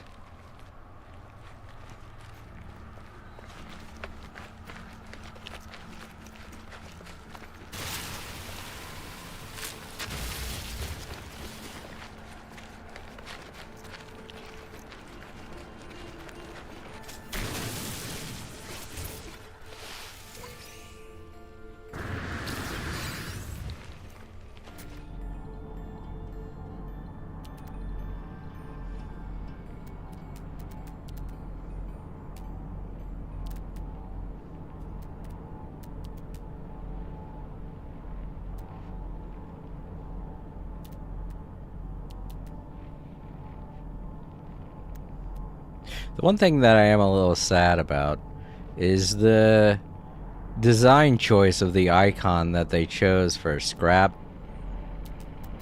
I don't like it. It looks way too much like the Buried Technology icon. Uh-oh. Uh-oh. Uh-oh. Toxic storm chasing me. Get out of this. Get away from all these trees. They're blocking my way. Alright. I think it's going to leave me alone now. But yeah, the symbol looks way too much like the Buried Technology symbol. They should do exactly what they did with the fossils, where they made the fossils look like a skull and bones, you know? So for the Scrap, maybe they could make it look like the symbol look I was going to say make it look like the Corvette symbol, but then you'll end up confusing it with your Corvette. Radiation protection falling. I'm trying to think of a way that they could do it to where they're not gonna have to create a brand new symbol, like draw something brand new up, because I realize that can take a lot of effort to program in a brand new symbol, so I don't want to make them do that much work, you know.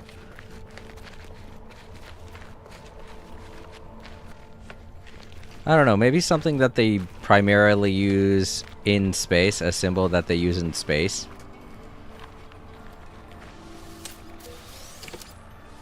Oh, you know what? For an anomaly. Maybe. For a type of anomaly, you know? One that you don't see too much of. Use that symbol on the ground. Make it yellow. There you go. Because if you have two of the same symbols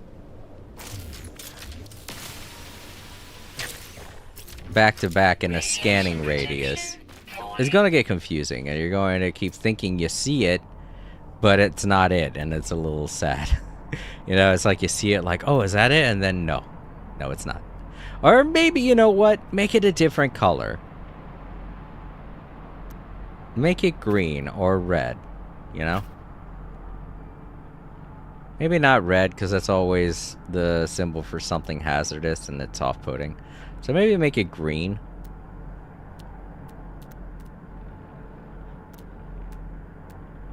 Because the only other kind of green symbol that you typically see is from animals that you've already scanned. Radiation protection. And that's an obviously separate symbol.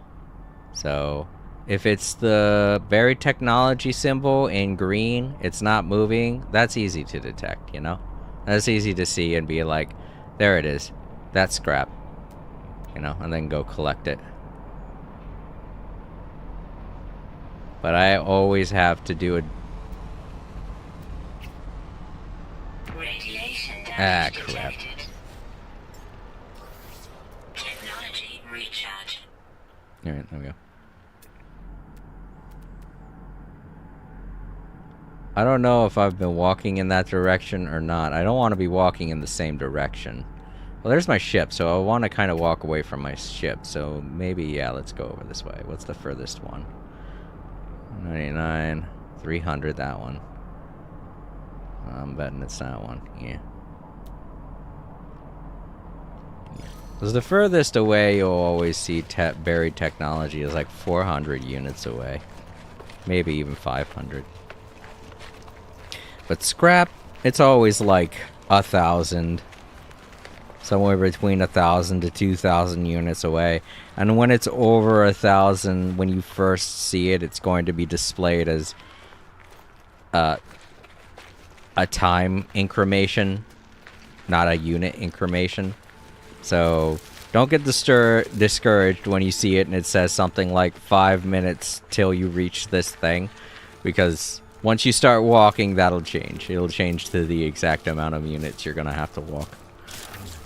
You're gonna have to get the exact amount of units away that it is. So I know I've already thought that at least once. I think it was when I was first doing this scrap hunt thing that I'm doing now. I saw that and I was like, what? 5 minutes away? Why is that so far? And then I started walking and that changed. This is different. Oh no, it's upside down. Okay. Normally the buried technology casings aren't don't spawn upside down like that. So I was like, what the fuck? Why does it look so different? That one might be a good choice because it's going in the same direction. It's weird that I don't see that much. This one's really close. Let's just grab this while I'm here. I've been seeing a lot of knowledge stones, which is weird. Because on any planet, you'll see a bunch of knowledge stones, so... Extreme radiation detected. This planet must not have had a lot of life or a lot of societal beings living on it when it was first colonized, way back before the Atlas.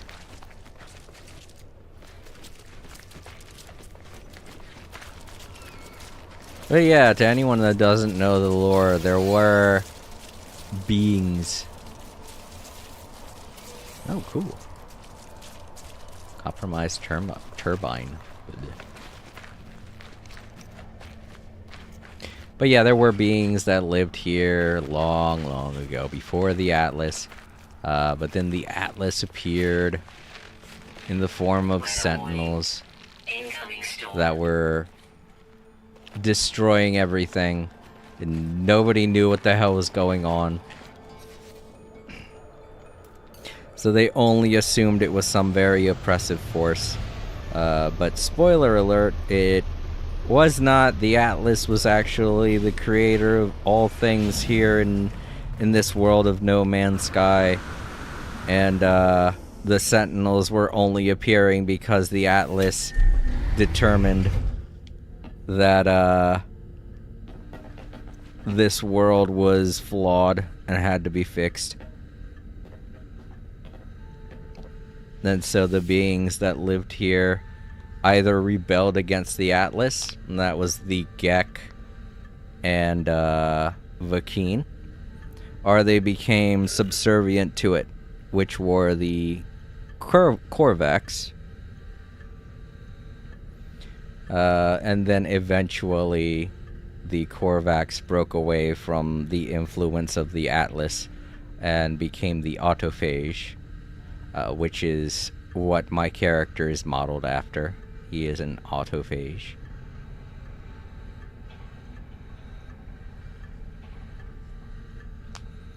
So yeah, to anyone who wants to play a game that has rich history and lore behind it, and really enjoys a story that has a mysterious past that you unlock as you progress through the game, just in the background, and you have to do some heavy lore seeking to understand all of it. If you love games like that, you will love No Man's Sky.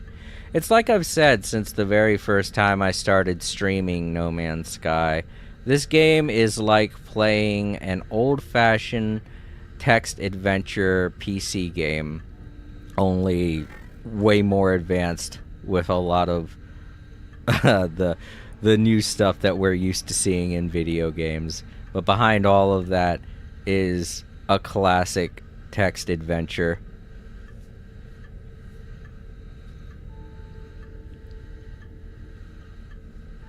And to a lot of us who have been playing No Man's Sky since the very beginning, that's the whole reason why we've stuck with it so far.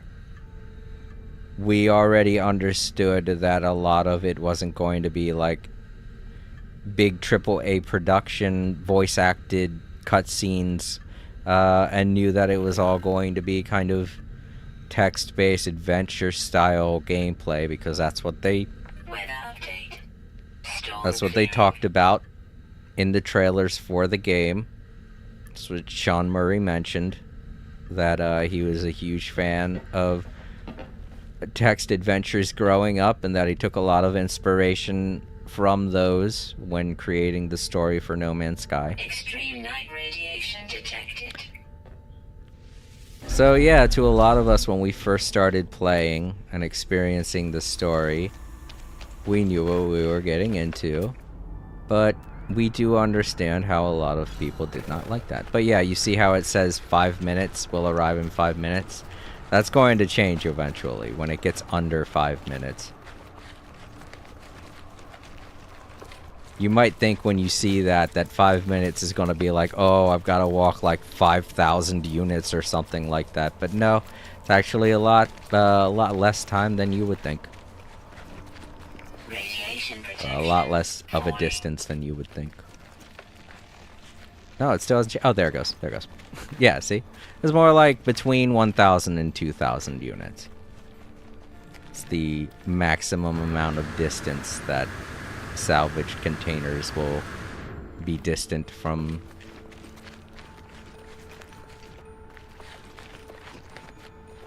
your scanning technology.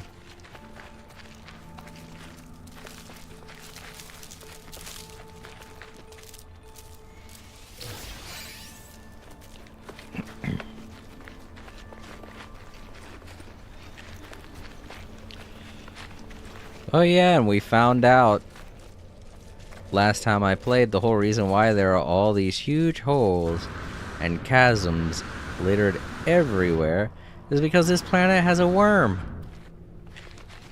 It has a god worm infesting it. And I had absolutely no clue. It's probably like it's very rare to see on this planet, so it's not a heavy infestation. But it's here. We saw it last time. I was like, whoa, okay.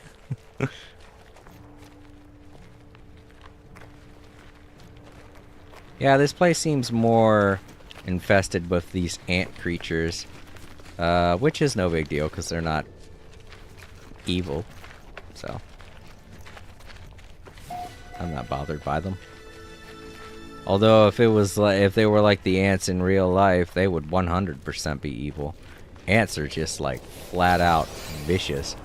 Like one of the most vicious insects in the animal kingdom. They don't give a fuck who you are. They will attack you. If you're bigger than them, they will attack you.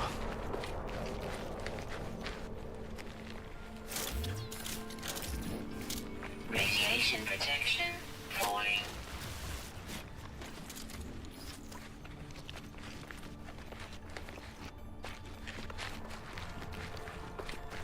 Heck, ants even attack human beings.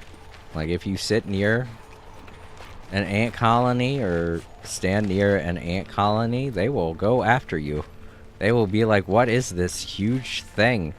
It's living. Attack it.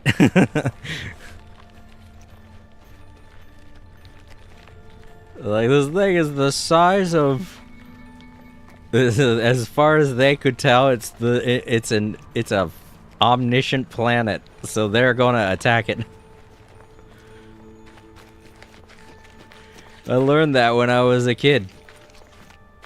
I mean, I still like ants, don't get me wrong, they're neat.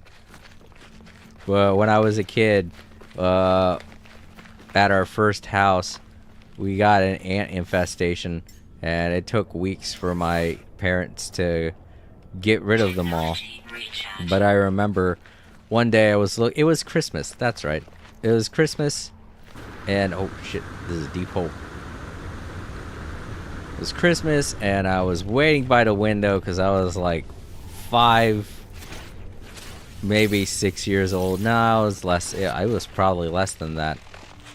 I wasn't even in school back then. You know what? Yeah, it was like younger than 5, maybe even 4 years old. But I was like, yeah, I can't wait for Santa to be here. You know, like a stupid little kid. And I was just resting my head on the bottom of the windowsill, and then my chin started hurting, and I was like, what the hell's going on? I started scratching it, and then it was like mad pinching. Like just one lone ant that had somehow made its way. Oh, I gotta recharge. Made its way to the windowsill. flat out was like, I'm gonna bite this, and just took a huge bite out of my chin. When I started scratching, obviously I killed it, but it had such a death grip on my chin that its head was still stuck to my chin. I went to my dad and I was like, Dad, my chin hurts, I don't know why. And he was like, oh shit, you got like an ant head stuck to your chin. And he just pulled it off. I was like, what? Like, I didn't know ants could hurt you. That was when I found out ants will bite you. I didn't know that. So, because we had the infestation, I was terrified. I was like, oh, we gotta get rid of them. Dad's like, yeah, that's what we've been trying to do. Oh, there it is. There's some salvage scrap over there, too. I gotta remember to go pick that up.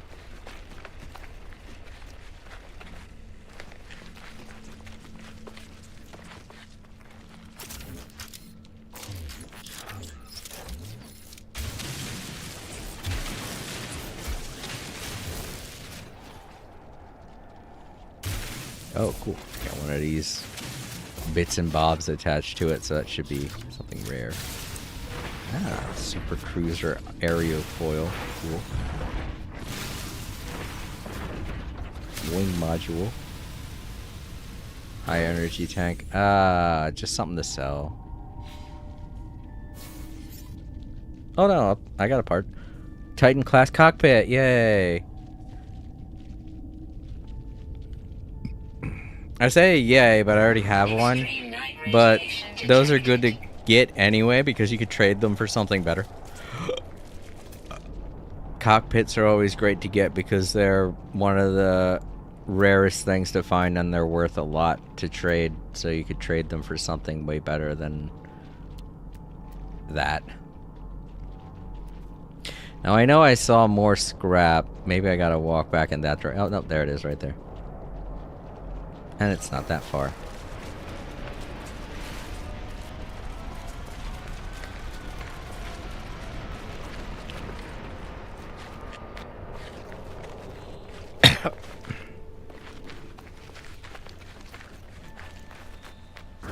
I legitimately thought this entire stream was going to be me getting nothing but buried technology. I wasn't going to be able to find any scrap. And it took me a while to find the first scrap chain.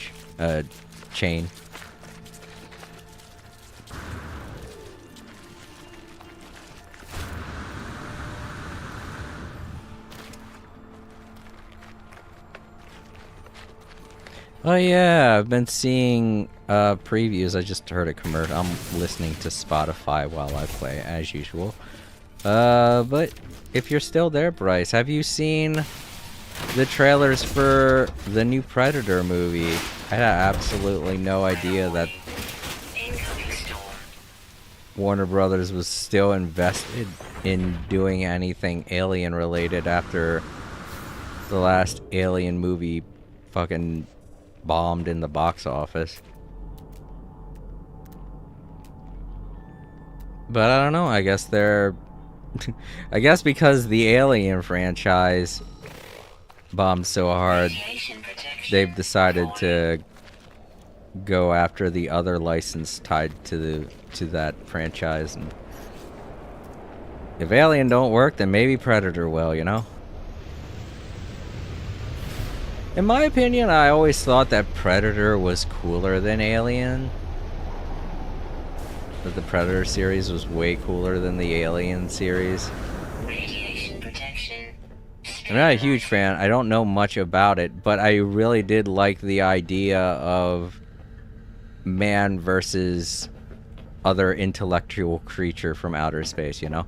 Alien is just like the typical, oh no, alien is on the ship, it's gonna kill us kind of feeling that it brings to the table. But Predator, it's like another advanced civilization we are now at war with. So you don't see it done that well. I know it's been a long time since War of the Worlds was first dropped in book form, but there have been a lot of adaptations over the time period, and a lot of them just kind of center around the aliens coming in peace, but then it turns out they're evil type of shtick.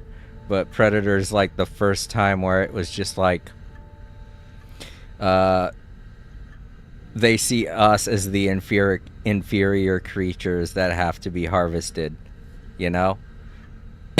That have to be used, while all of the other aliens just see us as vermin that have to be extinct, or put into extinction. The Predators see us as utilities, as something that can be either enslaved or used for their own benefit. And that's an interesting take on the whole genre to me, you know?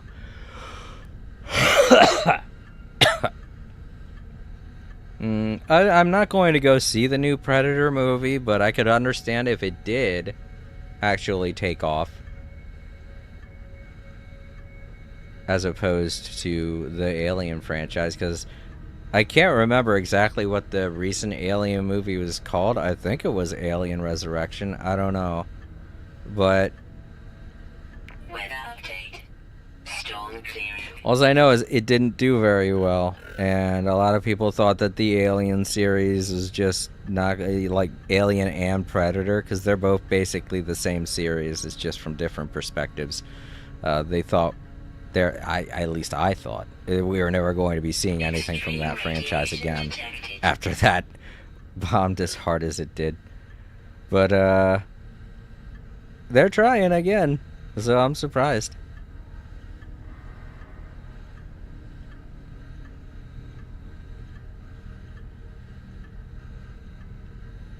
I don't know who they have to direct it. I know that it's going to take more from the lore itself. It's not going to be dropping anything new in. It's going to be literally building upon the lore of the Predator race. And but I don't know. I don't know how people are going to take that. A lot of people, when they think Predator, are going to think human civilization versus a single predator, you know, because that's how the movies have always been. But now they're going deeper with it this time, so that might sell, that might do well. I don't know.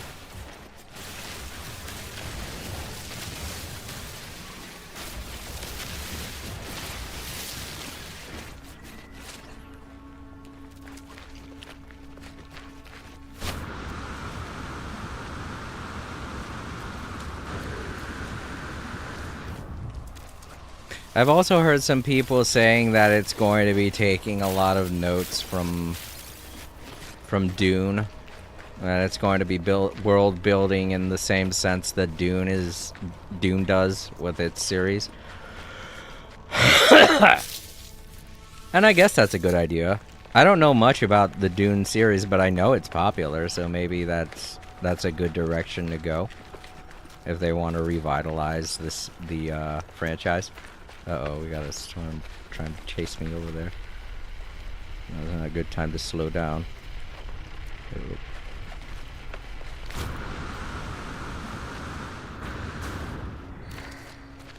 I'm gonna have to replace my headset. It's barking at me to change my earpiece, I mean.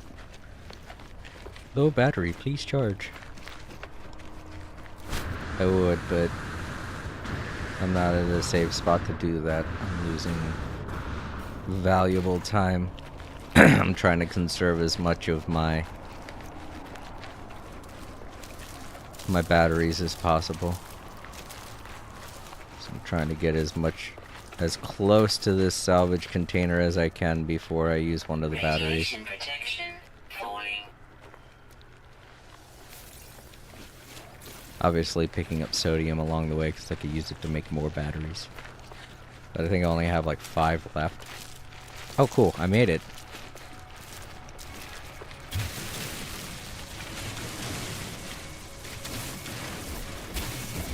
Oh, there we go. I lost the audio. It's fine.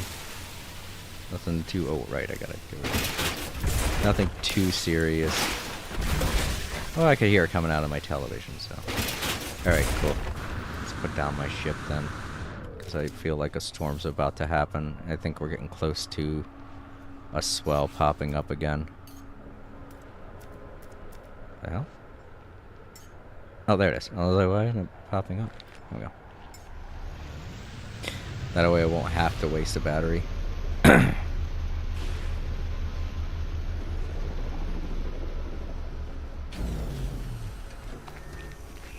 Radiation protection stabilizing. I'll just wait here until a storm pops up and then wait for the storm to disappear, because I feel like we're getting close to a swell happening. I would rather not waste much time while I change up my earpiece. Alright, let's sit up.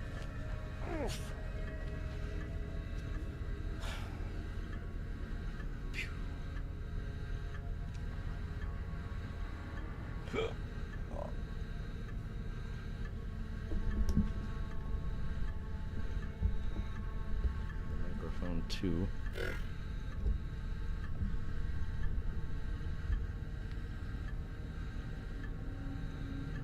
I do kind of like the position that I have my phone in right now. I mean, it's kind of an easy adjustment. So maybe I'll keep it at this position.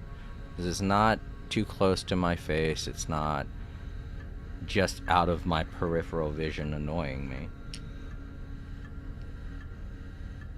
And it's sitting upright in a way that I can see the chat very well.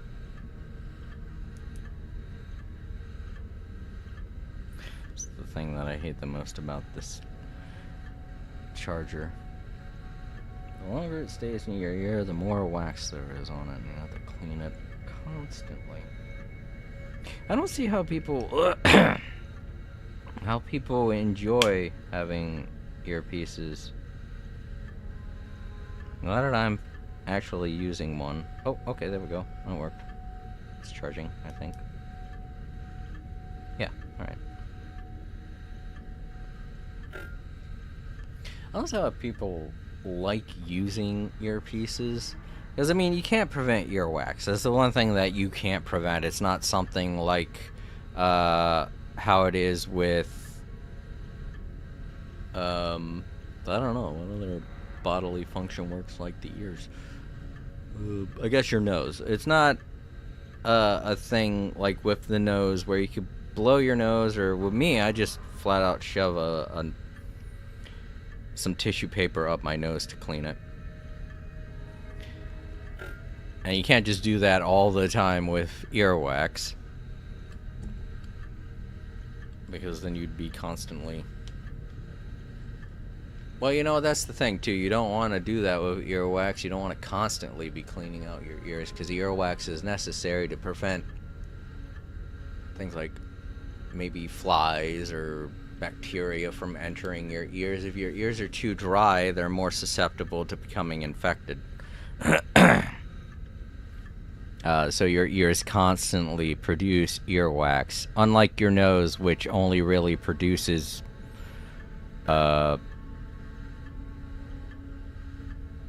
I want to say boogers, but I know that's not the technical term. Mucus.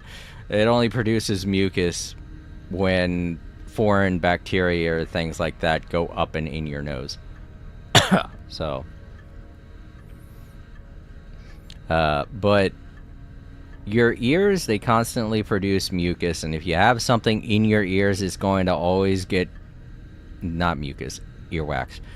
It's going to constantly be covered with earwax, so you're going to have to constantly be cleaning your earpieces all the time, or at least I do, you know? And it feels like that's something that any normal person would want to do unless they want an ear infection. Because if all that earwax builds up on your earpiece, then the next time you stick it in your ear, you're going to be putting all that bacteria in there, and that's something you don't want. So I don't see why people like earpieces so much. I see everybody wearing them, and I'm like, I get it. It's not that visible to the naked eye, so it's maybe more appealing. I don't know. I always thought over-the-ear headsets were cool looking because they're customizable. So it's like wearing a hat, but it has a function, you know? But whatever. That's the new craze is earpieces. Everybody wants to wear, you know, they call them earbuds. But I just can't see why people enjoy it. There's so many downsides to it. They're uncomfortable. They don't look all that great. They hurt your ears. They're covered in earwax. You have to constantly keep cleaning them. And if you don't constantly keep cleaning them, then they make you more susceptible to getting an ear infection. So it's like, why do people like them so much? And then yet these are the same people that will say, oh, you're not supposed to stick a Q-tip in your ear. It causes ear infection because the only reason why Q-tips push earwax back into your ear is because you're not cleaning your ears out regularly and you're letting the earwax build up. And when it builds up like that, of course, if you shove something in your ear, it's going to push it back into your ear. You have to keep cleaning your ears if you want to prevent earwax buildup. But so many people don't fucking understand that now. So it's become a common stigmatism that Q-tips are going to give you an ear infection. When they're not. Even to the point where now earwax companies have to tell you not to put earwax or not to put Q-tips in your ears. But I've been cleaning my ears with Q-tips every single day since I was 5 years old, and I got an ear infection that was so bad it made my ears hurt intensely because I never used to clean my ears when I was a little kid. When I was 5 to... no, I think it was maybe even later to that. Maybe I was 8 years old. I don't know. I can't remember. But I do know it was early in my life to the point where I was like, I'm never going to keep my ears that dirty ever again. And I never did. And I never once had an ear infection after that. I mean, of course, I get ear infections whenever something happens, like I get sick, because that's, you know, it's a head cold. Your entire head starts hurting, and your entire head is infected. Your nose is infected, your ears and your mouth and your throat are connected because they're all infected because they're all connected, you know? That's the only way that I've gotten an ear infection, and that's not as severe as the kind of ear infection you get when you let wax build up in your ear. Those kinds of infections are super painful, and they only happen when you're using Q-tips if you don't keep your ears clean.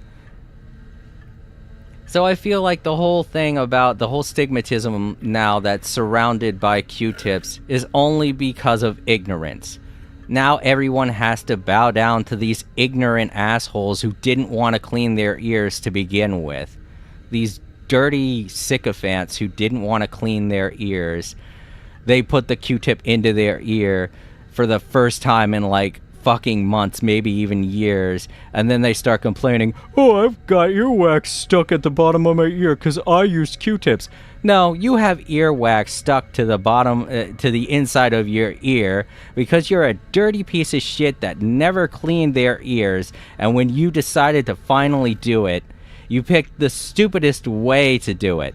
If your earwax has built up so much that you have to clean it out in a way that doesn't involve Q-tips, don't use a Q-tip. I've seen things like these drill things that allow you to pull out earwax. Use something like that, something that's gonna pull out the earwax. Don't use something that you're gonna have to push into your ear. Q-tips are only usable by those that have very little earwax, like myself. And how do I know? I've been to the doctor. I went to the doctor, I think it was 2 years ago, when I could afford it. And they looked at my ears and they were like, wow, your ears are really clean. And I was like, I like to keep my ears clean. That's just who I am.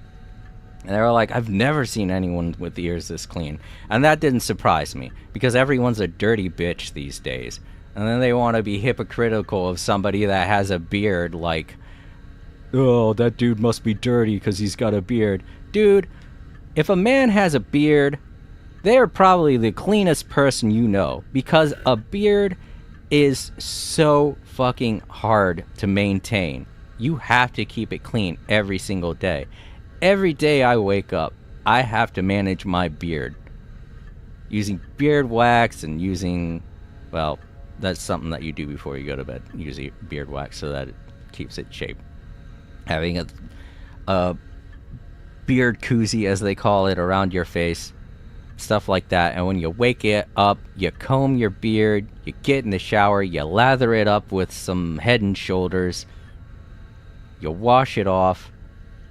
And that's something you gotta do every day when you have a beard, because when you don't, it is painful. It is painful to have a dirty beard, because it is itchy, it's like, it's, I don't know, like, dirty, basically, you know? You don't want to have a dirty beard. It's not a fun time. So if you see a man with a beard, that's gotta be the cleanest man that you know, because it takes a lot to maintain a good, healthy beard. Yet these are the same people that have, like, the filthiest ears, and they're gonna go and criticize somebody with a beard. When I bet you anything, they're, like, one day away from having to go to a doctor for an ear infection. That's the other thing, too. Now that everybody thinks that Q-tips are bad for their ears, now there are people that are just ignorant to the fact that you can use them to clean your ears if you're using them the right way. So people are getting dirty ears and getting ear infections just because they don't have anything to actually clean their ears now. You know?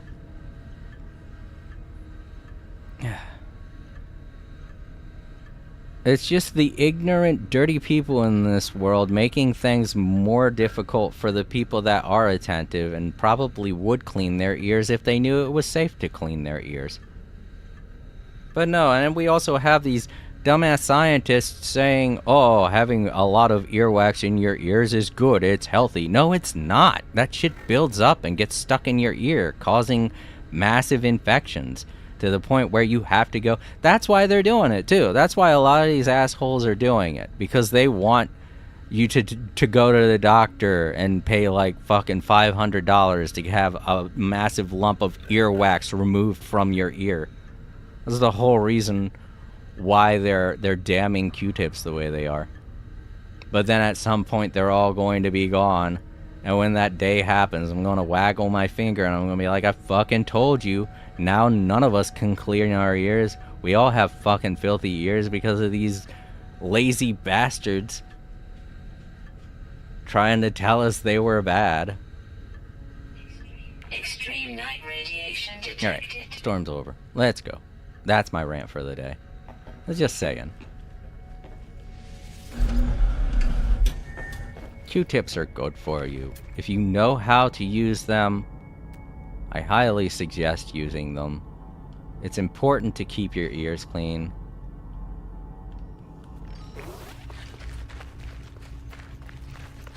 Because I'm telling you right now, for the past 35 to 40 years, I have not, well, 35 years. For the past 35 years, I have not had an earwax related ear infection.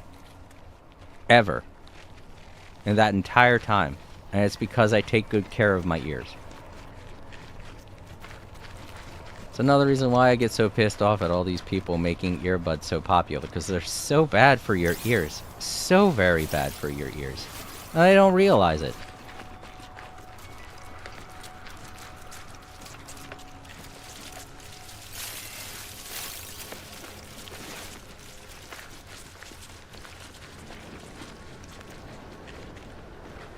Well, you know me. I'll complain about this stuff like crazy in a video, and hopefully someone will see it and learn from it and know what to avoid. from this stupid society that we've built up over the past 10 years.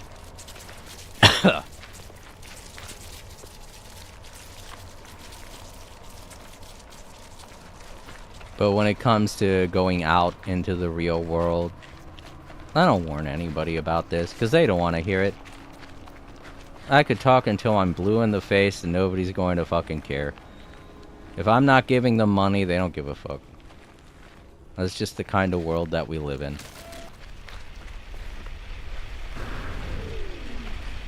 And it's sad, because there are a lot of people out there that don't want money from you, and they do want to look out for you, because we're all human and we're all in this together. So the fact that people only listen to people because they pay them is fucking... It's so stupid. It's like, well, I'm paying this guy, of course he's gonna give me the best information. Are you really sure about that? Really? I don't know. Somebody who is telling you that you have to pay them $500 to $1,000, I don't think they have your best interest in mind to begin with. I realize that life coaches have to make money too, but I feel like if they were your friend, if they did have your best interest in mind, A, they wouldn't be charging you that much just to give you health advice, and B, they probably shouldn't be asking you for money for health advice to begin with, because that just feels counterintuitive to what they're all about. I don't know. If I had something to tell somebody that I didn't know, if I liked the, like, if I didn't know the person, my first instinct wouldn't be,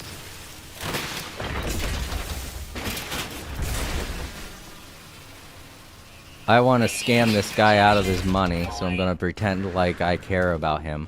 My first instinct would be, this guy's doing that wrong, I should probably tell him, you know? Technology recharge. Before he actually hurts himself. Wow, I'm getting a lot of salvage scrap now.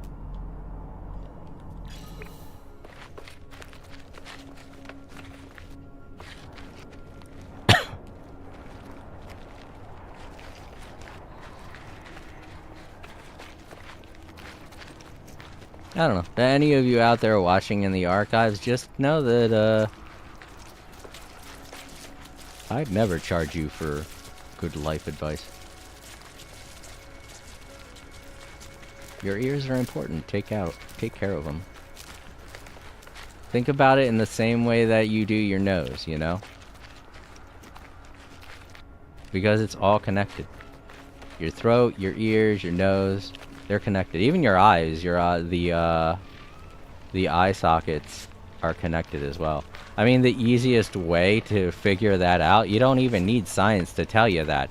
You just have to eat one hot, spicy thing. One thing that's like hot and spicy enough. Your ears will water, or your eyes will water, your ears will burn. Your nose will burn, your throat will burn. And it all burns at the same time because it's all connected. When you eat something hot, your brain doesn't burn.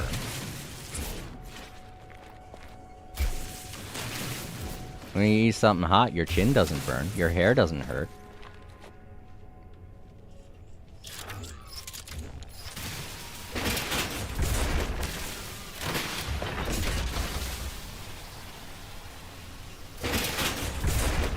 Hell, when you eat something hot, even your stomach doesn't hurt at the beginning. You gotta be able to notice these things, you know? They're like basic survival instincts. So don't be all like, oh, Jason's talking from his high horse again. Acting like he's the smartest person in the world. No, I'm not. This is all very common stuff that anyone that everyone should know. And if anything, I'm only saying it not to try and be superior to you in any way. I'm only saying it because I don't want you to go through your life ignorant of these most basic facts that probably aren't even taught in school anymore. They taught it to me when I was in school. But according to some kid that I work with, they're taking a lot of stuff out of the curriculum, and it's not good. They're raising an entire generation of stupids. I feel really bad for kids in school these days. My nephew being one of them, I do my best to try and inform him about things. I asked him if they teach, he's in high school now. I asked him if they teach Spanish and French, if they have Spanish and French classes in his school. He shook his head. He was like, no. And I don't know if that's just because we live in the South, but I know when I lived up in the North, I was I was in high school. I took both Spanish and French. Obviously, I didn't excel in them because I didn't really care to learn a new language. But it was there. It was available to me. They were just electives. They were easy electives. I didn't get the highest grades. I was a C average student in both. But I showed up and I did assignments, you know. I didn't retain anything. I know there were a couple of kids that did because they really were interested in that stuff. I just wasn't one of those kids. But the fact that maybe it's just because of where we live, or maybe it's because of the times, that they don't teach this stuff in school, just says to me that a lot of school systems are being corrupted to create the dumbest generation we're going to see.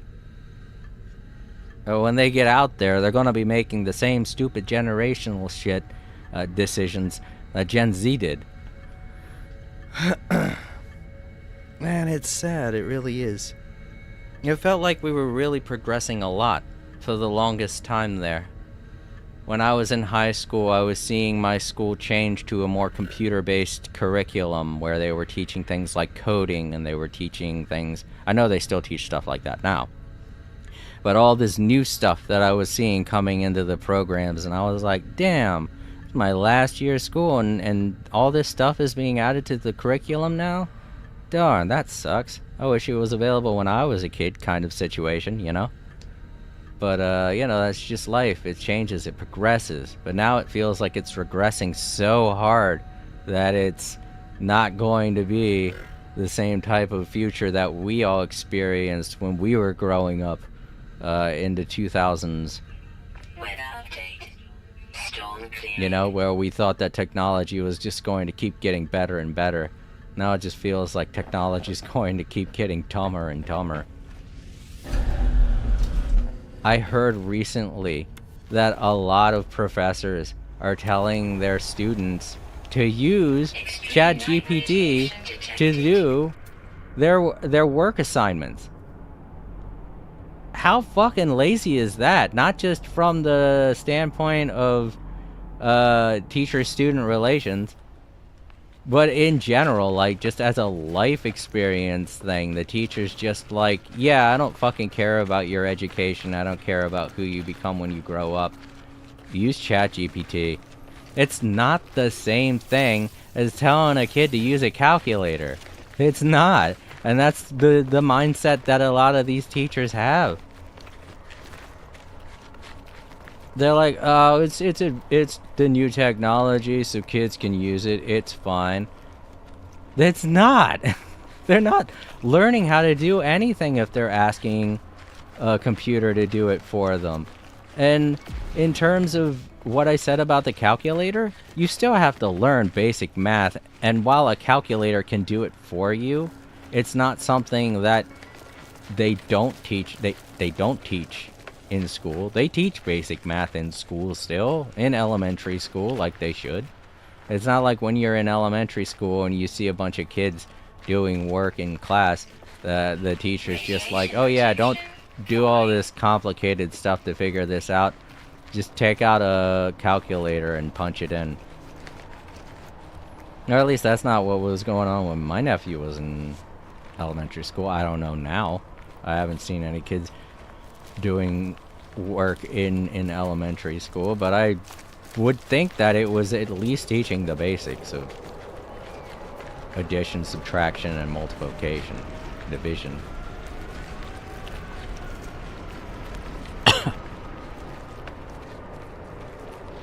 Well, it comes to things like algebra, stuff like that, things that you're not going to be really using in your day-to-day life. Yeah, I could see a teacher being like, okay, bust out a calendar, do this.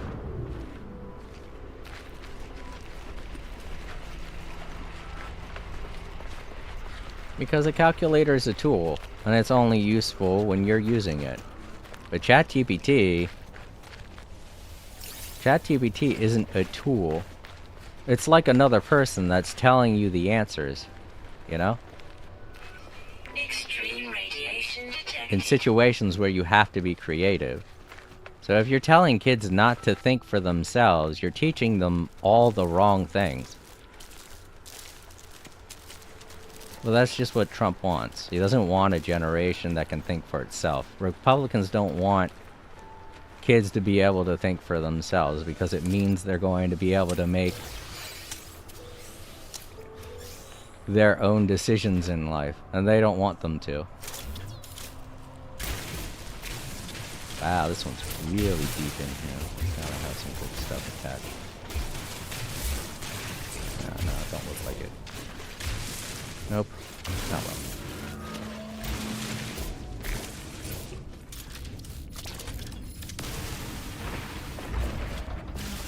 Oh yeah, just so you guys know, my earpiece died. I guess maybe I didn't have it in the charger the right way, so it died early. Sad face. Well, the other one has been charging for a while now. I'll be able to take that out and... Alright, so we got any other ones that I can mark before I start traveling again? Oh. Radiation protection. Yep, one right there. Not anywhere else.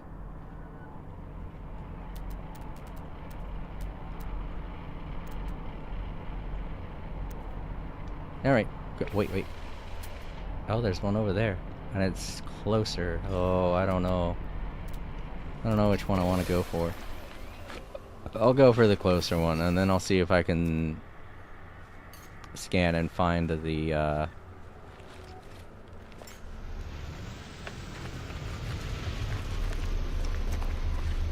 one that I saw a minute ago.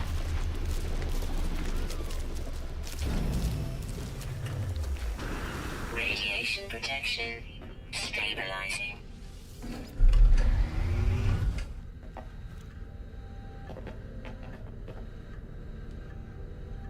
I don't know, maybe my nephew's only saying that because they haven't asked him to take French class yet, because he's in high school, and you know how high school works. It's,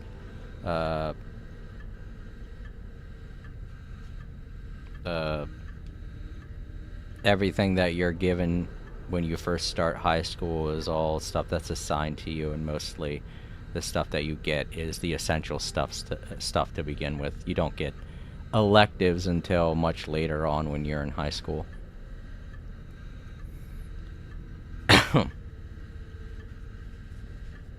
So maybe that's why he thinks there isn't Spanish and French classes in his high school, because he just hasn't been told to do it yet. But even so, the one kid that... oh man, come on. Why is the camera moving so much? What's going on?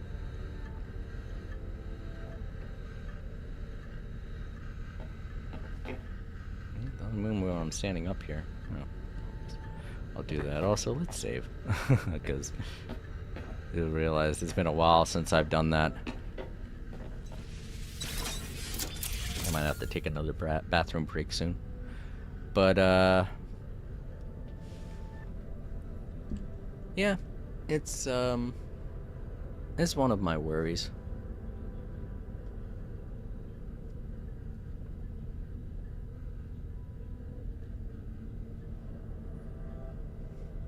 If feel like at some point we're gonna have to reteach kids that are in school right now.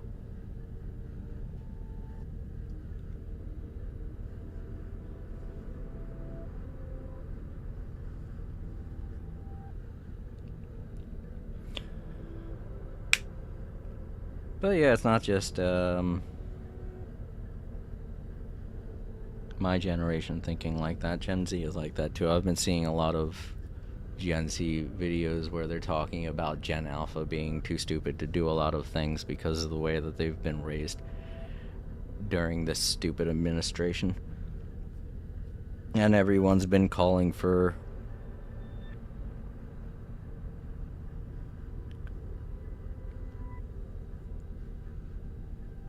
better studies for students. Weather warning. Incoming storm. And there's the storm. I had a feeling there was one getting close. I've been on this planet for so long and throughout so many streams. Man, yeah, even this battery's low. Well, fuck. I might have to just have my TV going. 'Cause these earpieces aren't going to cut it now. I would jump over and start using my headband like I used to, but I'm not very interested in going back to the headband. Try shaking it, see if that... Oh no, it just desynced the other one.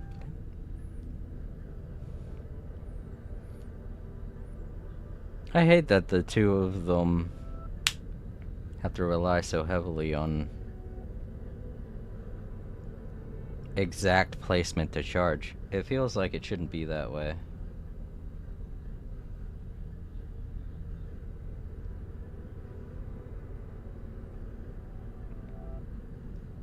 I like the watch though, don't get me wrong, it's a fine watch.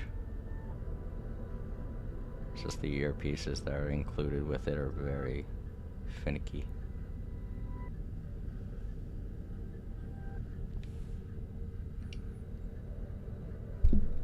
And I would say that it's because they're cheap. But I know for a fact the only reason why they're like that is because they're just like every other freaking earpiece.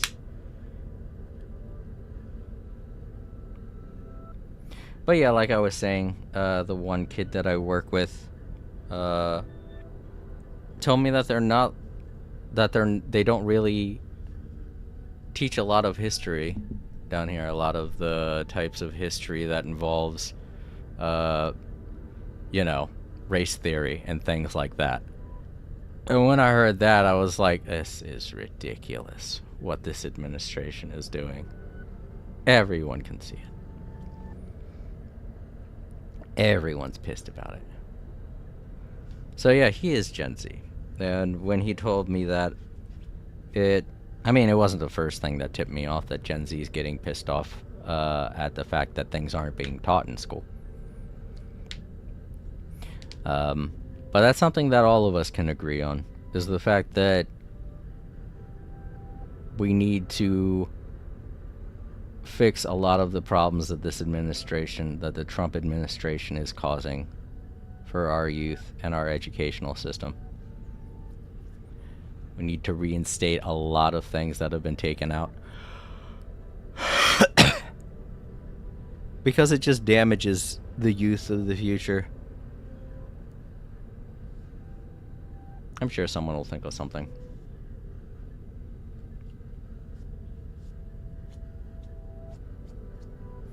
But if worst comes to worst, it's going to have to rely on popular culture. You know, we could start seeing a lot more history-focused entertainment in the future that actually teaches kids the right things, like race theory and all of the things that actually happened in the Civil War, as well as the Civil Rights Movement and all of that. He told me that none of that is being taught to kids these days, at least not at the school that he used to go to. And that makes me very sick to my stomach. Extreme radiation detected. So, Extreme radiation detected. we're gonna be seeing a lot of that in our entertainment in the future. Don't worry, there are probably going to be a lot of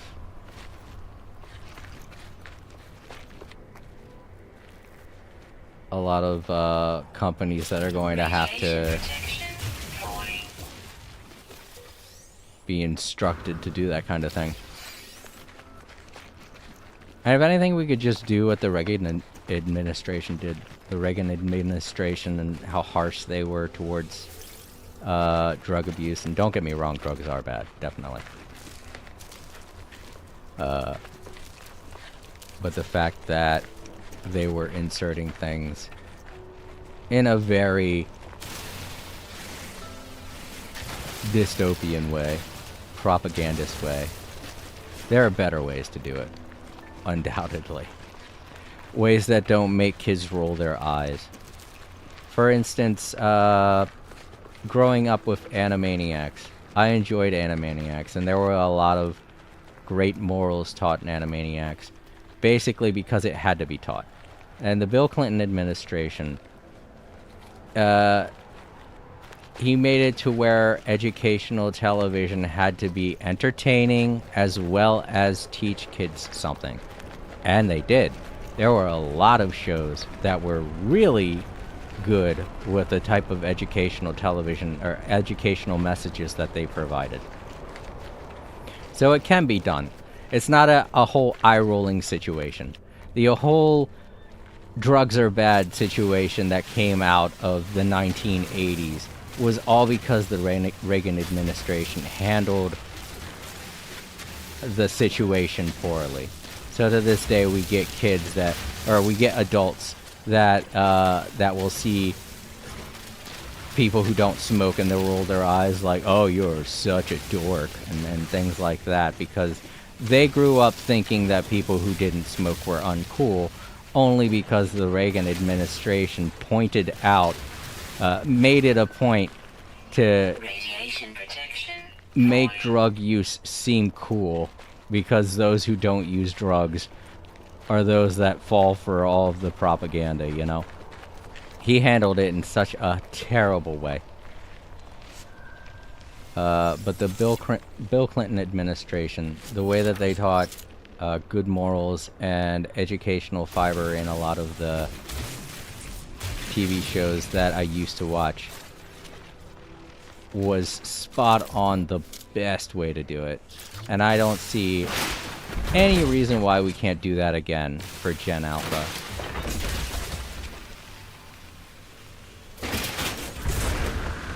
I loved Animaniacs. And it was basically a gateway show to me for the show Hysteria, which was a hilarious cartoon that came out in the 2000s. So I was too old to really watch it, but because I loved Animaniacs and because I loved Freakazoid and Tiny Toons and all of the Steven Spielberg stuff, I watched it, and I loved it as well. And it taught a lot of history that, in some cases, weren't even things that we were talking about in elementary school at the time. Of course, I learned that stuff in high school. I was already out of high school at that point. But the fact that it was being taught to elementary school students in the early 2000s put a smile on my face. I was like, oh, see, that's something that kids probably wouldn't be learning at their age. So I love that. I love this show. It was great. To anyone who hasn't watched Hysteria, go ahead and watch it. Doesn't matter how old you are, it's still very entertaining. But yeah, we definitely can see that kind of resurgence in educational television again, if necessary. Something that can appeal to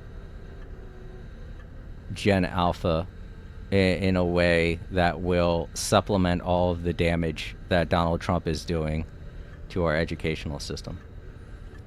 Because once those kids get out of high school, they won't be able to learn any of this stuff. It'll be gone to them. So our entertainment industry is going to have to work double time to try and make up for the fact that Donald Trump is erasing history. And man, oh man, we got a lot of work cut out for us, that's for sure.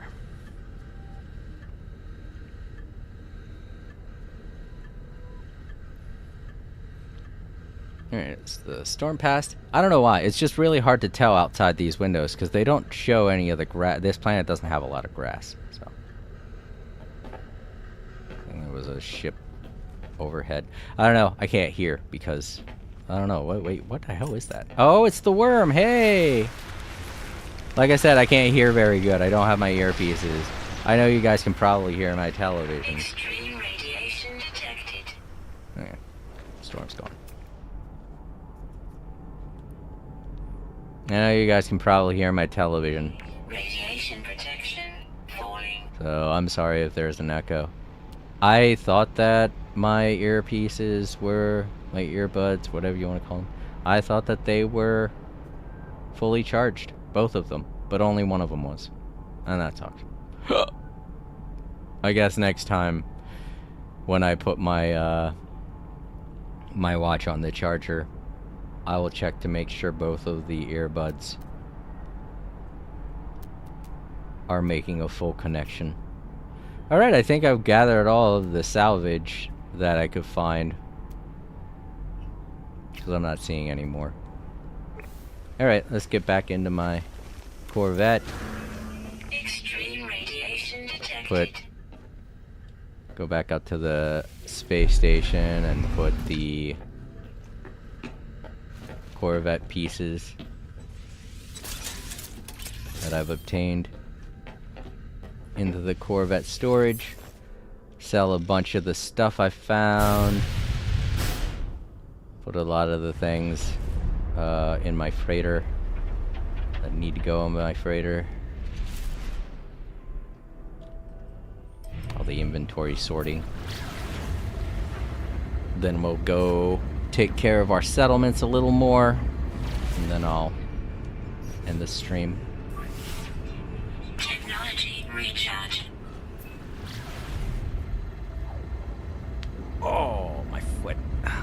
I was sitting on my bed Indian style, and I was sitting right on my foot.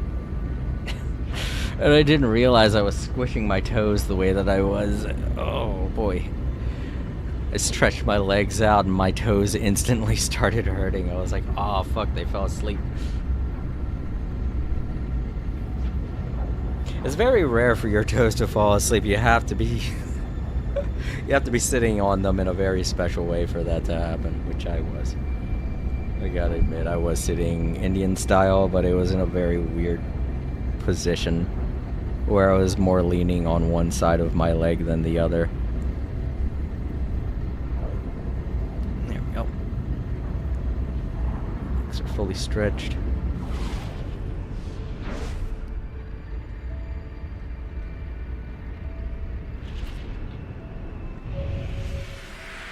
But yeah, educational television in the 90s was superb. It was entertaining and interesting. Some of it was even, like, creepy. Like, it's getting brought back up only because it was abnormally creepy for some reason, but it definitely taught a message. So yeah, those like basically anything Steven Spielberg made was very good at adapting educational television. A few things made by Lasky Chupo, like Rugrats and As Told by Ginger. I don't know if the Wild Thornberrys had any educational side to it, but I would suppose it is, right? Because it was like... It was about a nature documentarian Nigel Thornberry. I don't really know anything about the series. I never watched it. Only thing I know about it is from the memes and stuff. I was too old to watch stuff like that. Let me see what other... A lot of Disney... Well, actually, basically all of Disney's stuff was very good at adapting educational television. And that's not surprising, because Disney has always been a very conservative company. So good morals really do stand out to that company. I know these days they make a lot of poor choices, but back in the 90s they were doing a really good job with teaching kids good morals. I'm trying to think of more Nickelodeon studios. I was more of a Cartoon Network type of kid. But in my earlier years, in my young days, when I was really young, I did watch Nickelodeon a lot.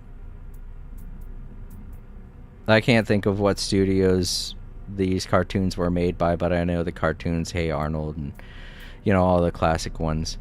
Like, even things like Cat Dog, and things that you think wouldn't have an educational side to it, like Angry Beavers, they did. And it was very surprising when it would happen. But they did. They taught good morals. They taught great educational facts. Angry Beavers even got kind of political in a sense. You know? To anyone who's watched this show, you know what I'm talking about. But, yeah. They didn't shy away from treating kids like adults, and that's a good thing. Captain Planet 100% was great educational television. I don't care what anyone says. I know it feels super corny by today's standards, but it did do a very good job of teaching environmental safety and the repercussions of a lot of things that we are seeing nowadays were prophesized in Captain Planet. And I really feel like a lot of people should be pointing that out, but they're not. Oh, right. I have to go to the storage. I was like, why am I looking at this? I don't want to change my Corvette. I like it the way it is. This is what I'm doing. The catch. Alright, so we got the Titan class cockpit again. I'm kind of curious as to see what I could trade for it, but I'll just hold on to it for now. Ambassador Wing. I'm looking at the stuff that I didn't have before and seeing if I want to add it. I don't really think I want to add any more modules to my ship. I feel like I have enough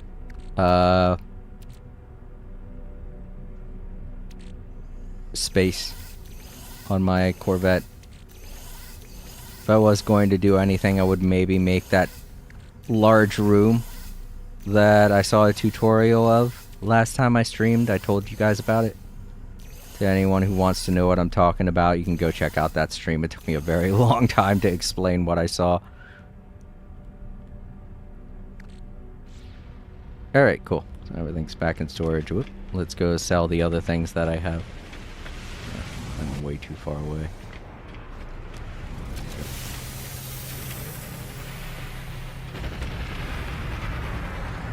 Alright, what can we sell though?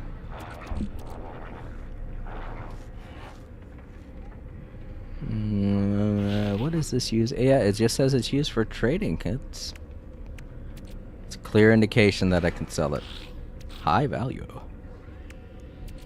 Trading. Oh wait, no, I have to open these, right? Ah, darn. Just more. Oh. Mordite. Put that in my freighter. Mordite's useful, but not for a lot of things. Mostly for cooking things, if I'm being honest. But that's neither here than over there. This is my freighter too. I don't really want to sell it. They're not worth much. But one of these days I'm going to grab all of those and use them to upgrade my status with... Because Might as well throw this away. Upgrade my status with the other bases and stuff. Oh, I am full up on oxygen. I do a lot of oxygen collecting when I'm traveling, don't I? You know what? I guess I'll make some. Hello, sir. Do you know how to build a fireplace? Yes. Well, I mean, like the easiest way to build a fireplace. Go to the catalog and show you. Is to unlock the fireplace base building part. I think it's in here. If this is the one you're talking about, I can show you how to unlock that if you don't know how to yet. The fireplace building piece is one of the more popular ones. I see it in every base I go to. But yes, it's very nice to meet you as well. I gotta move away from my phone here. Jack! It's very nice to meet you, Jack. Welcome to the stream. But yeah, if you want a tutorial on where to go to unlock that fireplace, I can show you. It's no big deal.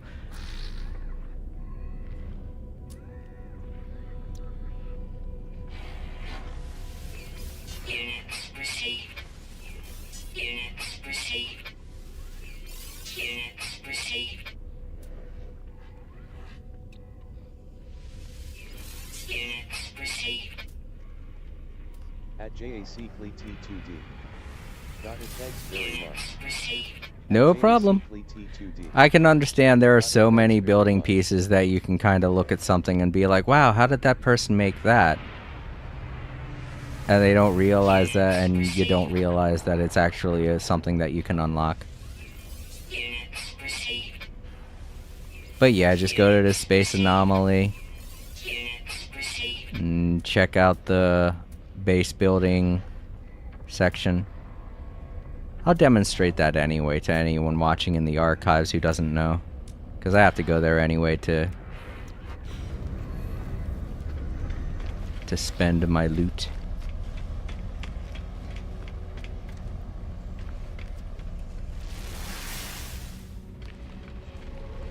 What else? We got this. It is a shield. I don't have space for it. I don't actually need it for my Corvette. So I may as well sell it. Let's go back. I was thinking I could put it onto one of my other ships, but sometimes the illegal pieces aren't the best, so I may as well just sell it. It's worth a lot more if I sell. In its state that it's in right now.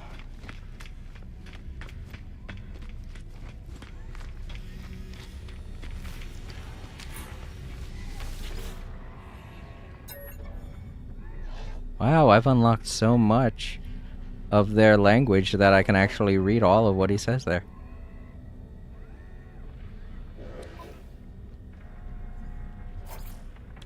Yeah, 329, that's not bad. Definitely about 3 fishes worth. Or 1 S-class fish.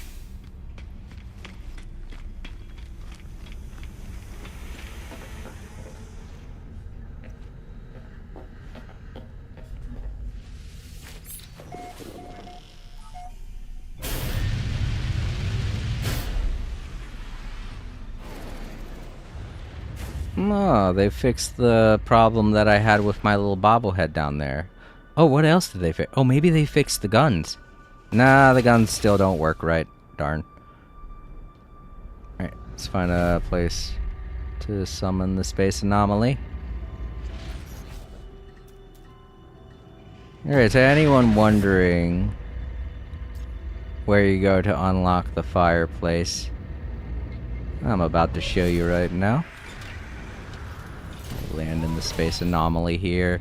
If you don't have the space anomaly yet, it's possible that you are just now starting a save. And if that's the case, just continue going through the tutorial, do everything that they tell you, and eventually the space anomaly will be given to you for free. It doesn't cost nothing, so don't worry about having to need units or any type of currency. It's part of the story, so it's something you get for free. There it is.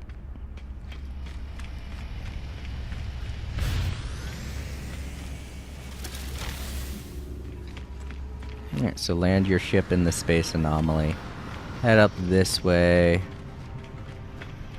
Oh boy. Space anomaly is very busy today. A lot of people in here today. The frame rates are dropping like crazy. Doesn't help that some of them have their pets out too. That's just making the frame rates drop faster. Alright, you're gonna go back here. Over to this construction research station, and it should be one of the items in this machine, one of the menus, one of these decoratory menus.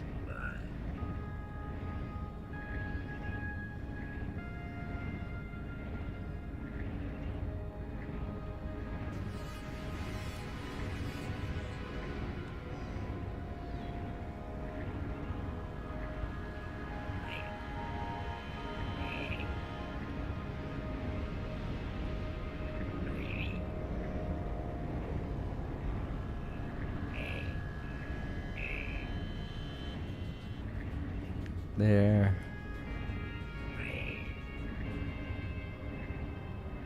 But yeah, as you can see, there are a lot of things to unlock. So if you're just getting started for the first time, got a lot of work ahead of you.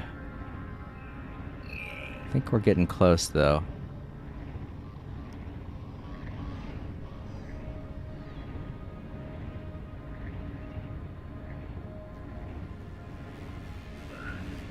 Oh, wait a minute, did I just go and... No, I think these are... No, I went in circles. What? Is it not in here? Is this not how I unlocked it? Oh no, I hope it's not an event thing.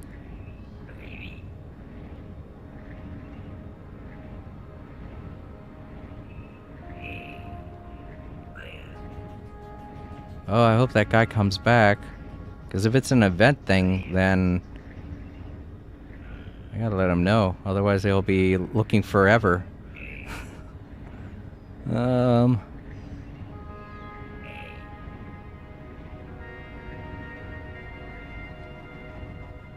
Dude, this sucks. I may have gotten it through a Twitch drop. I'll check in a minute, but I'm not seeing it anywhere around here in the decorations.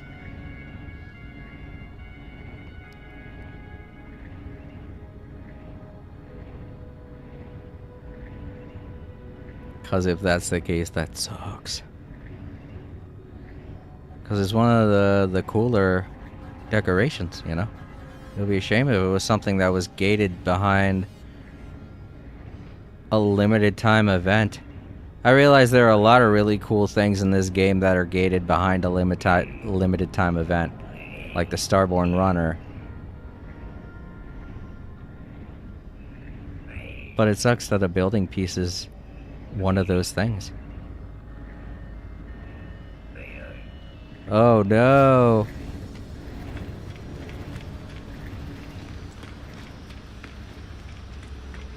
I don't think there's any other way to get the fireplace. Because if it's not in there to research, then that means the only way to get it is through an event. And part of me is feeling like I might have gotten it as a Twitch drop. Let's see.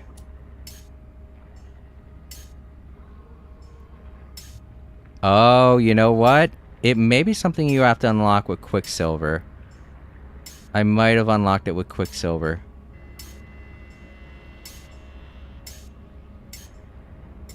Yeah, because it's not in any of those menus. Alright, if that's the case, then yeah, you can definitely get it. At JAC Fleet T2D. I am trying to build a cyber city. Oh, cool. At JAC Fleet T2D. I am Alright, trying to so find City on my cargo it's a ship. Quicksilver item. I'll show you which one. Oh, I just went in circles, didn't I? No, I didn't. Just went to another. At JAC Can't I just... But there are many beautiful pieces of furniture that I can't find.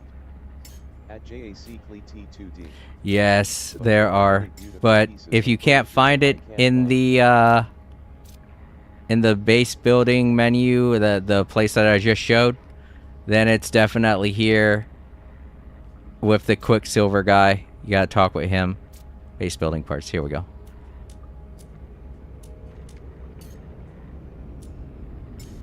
And it's something I've unlocked, so look at the grayed out areas.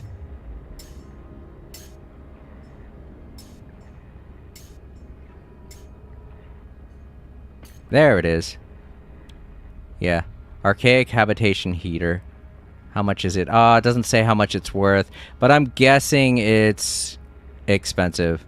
It's probably going to be about 800 Quicksilver, because I know the more expensive pieces I just saw a are fireplace 800 in silver, Quicksilver. At JAC T2D. I just saw a fireplace. Yeah, in this it's list. right there.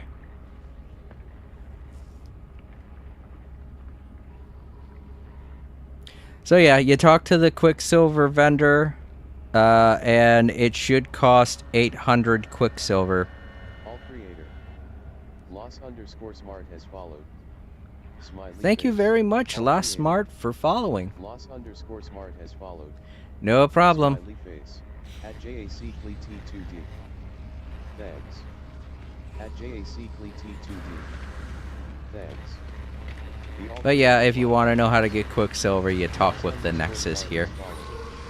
And the menu and the Quicksilver event is always the very top one. Loss_smart has followed. You'll get a maximum of 400 Quicksilver with each event that you do. So if you do 2 events, that should give you enough to unlock the fireplace.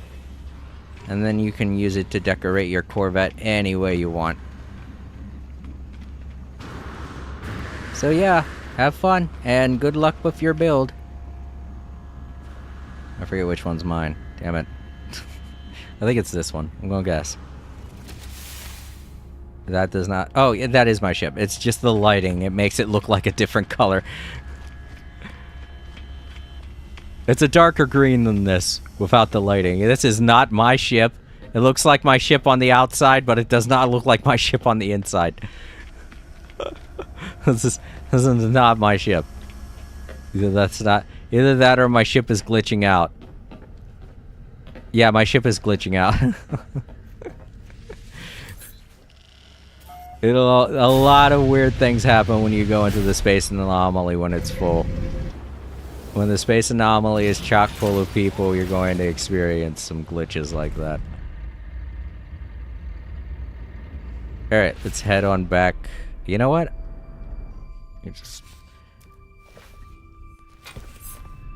There we go. See, now that we're not in the space anomaly, we're not experiencing any problems. Let's go ahead and store that ingredient that I got. And this, because I accidentally picked it up. Alright, I have to spend the... Oops, I gotta go back in. I gotta spend my... I forgot all about... I also wanted to build a few of these to spend some... What? I didn't realize. I thought it took oxygen. Maybe that's what it used to take. I don't know. Maybe they changed the recipe at some point. Sorry, excuse me. Just belch a little bit.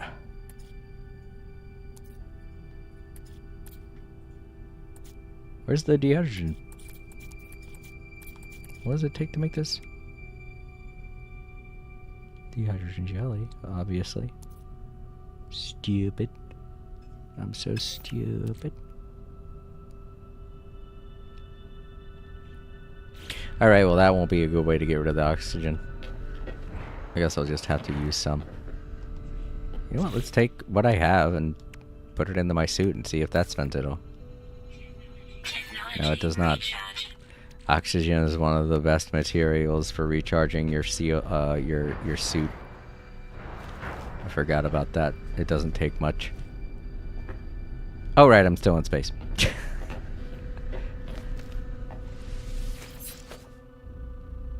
Alright, back into the space anomaly. We've got building parts to unlock. Oh, that's not it.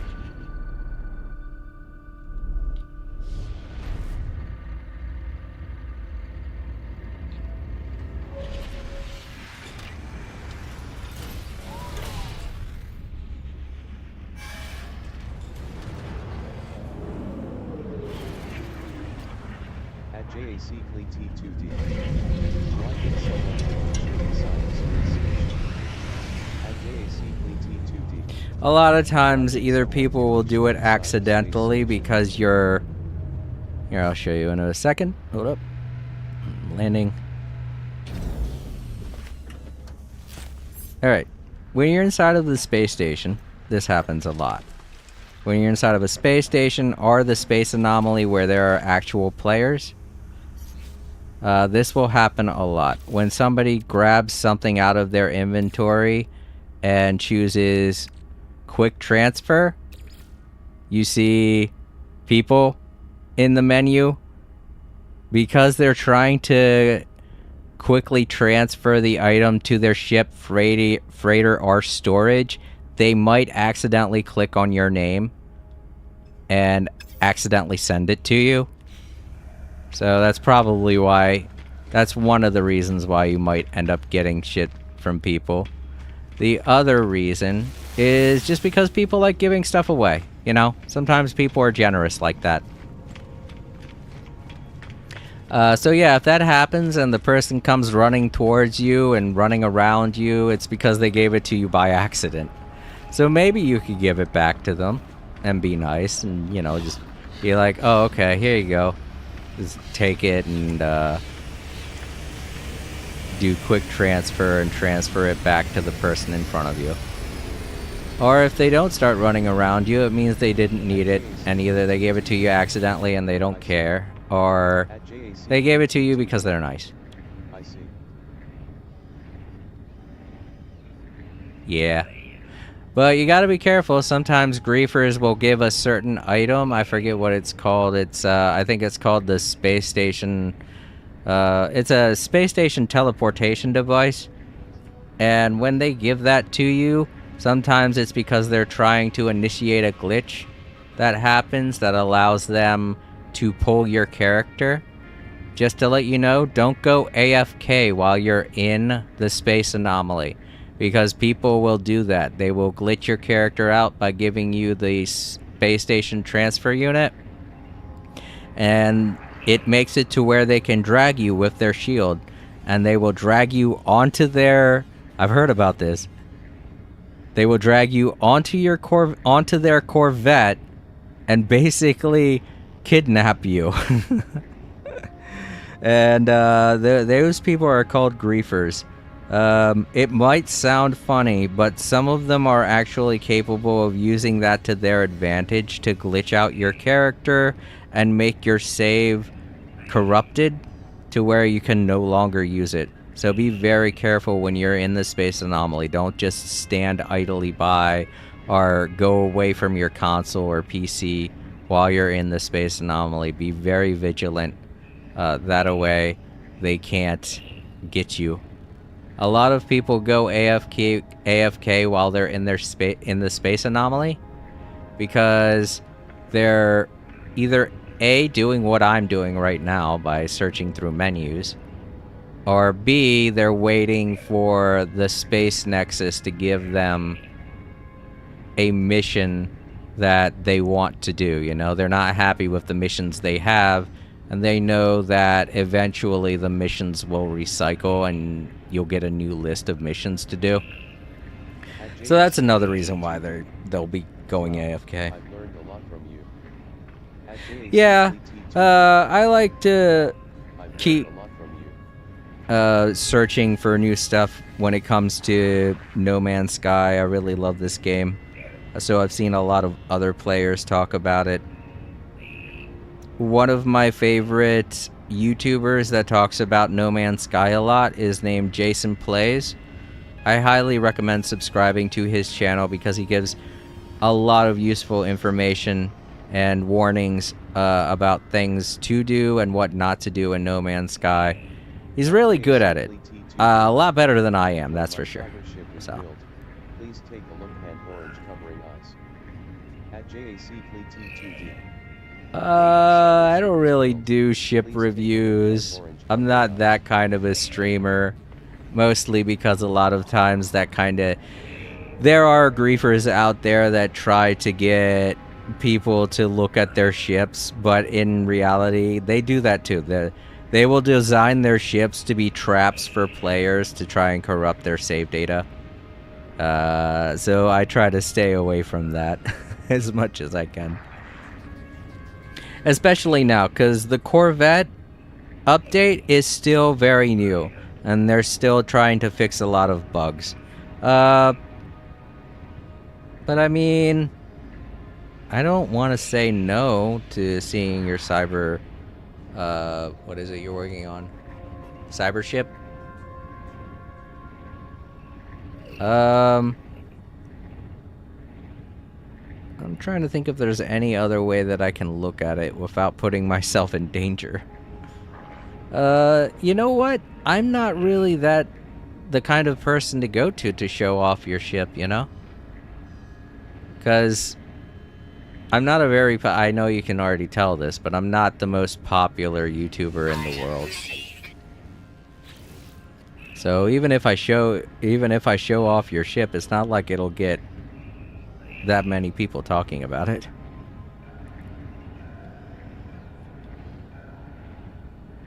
You know what I wish that they did do?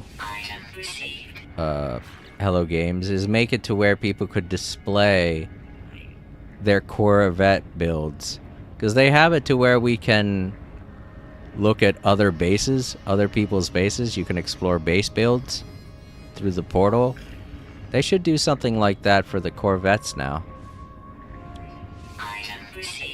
That way everyone can show off their Corvettes.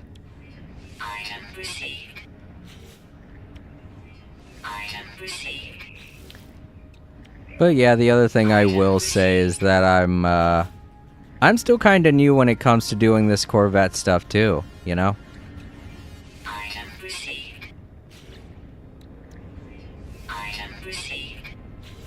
So when it comes to building Corvettes and things like that, I'm not the best judge. I've judged bases in the past, though. So if you do want me to check out your base, I will check out your base.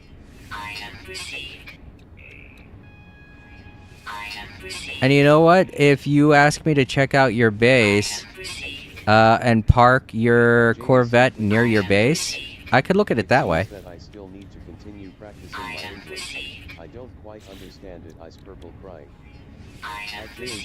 Oh, I'm sorry. Seems that I still need to continue practicing my English. I don't quite understand it. Ice Purple crying. I'm trying to think of how to explain this in a simplistic way.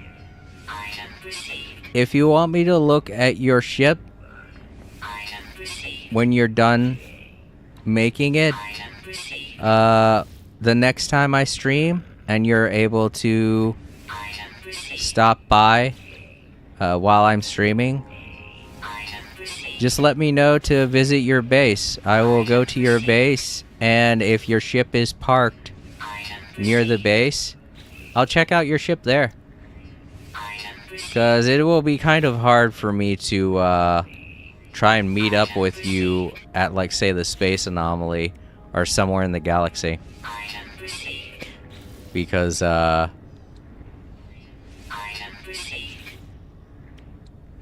meeting up with other players outside of the Space Anomaly is very difficult and kind of risky. But if I go to your base, then I should be fine.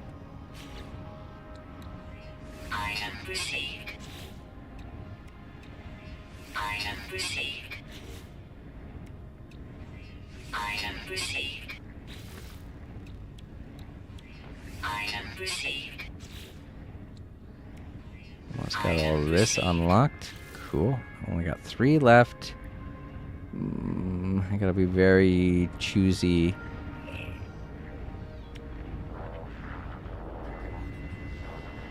What else do I need? Wait. And there we go. Item received. Alright, cool. Got all of the autophage base building parts. That's good. Whoa! Space.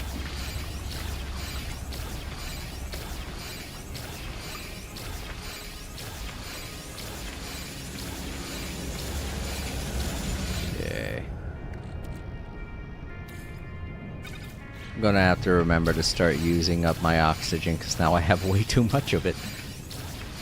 That's not a bad thing, but it's like... I've also got to remember not to take so much.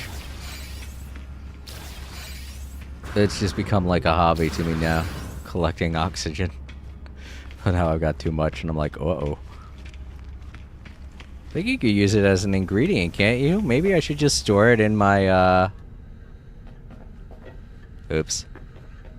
Ship's glitching again. Let's get out of here.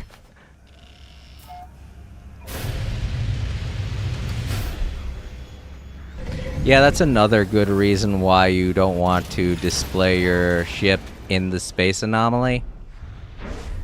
Because it can glitch in there, and a lot of the decorations and stuff that you've put onto the inside of your Corvette will be invisible, and I wouldn't be able to see them. So yeah, that's probably the best way for me to look at your starship when you're done it, is just park near your base and tell me the name of your base, and I can look it up in the portal and go to it.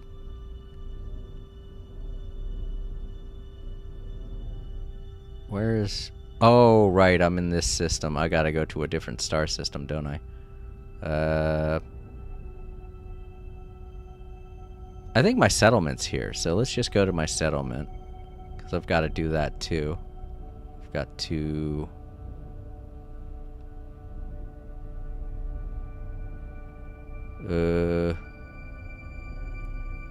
There we go.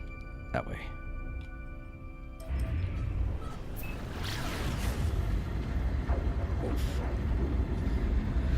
Just gonna go right past this planet.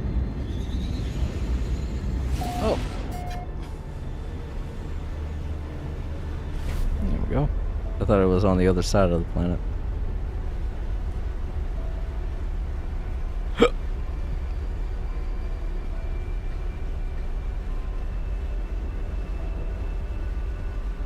But yeah, take your time with doing it too when you're building your ship, because I don't play No Man's Sky every day.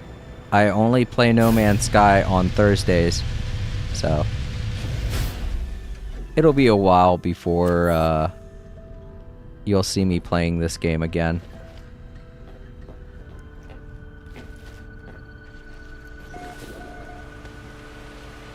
Alright.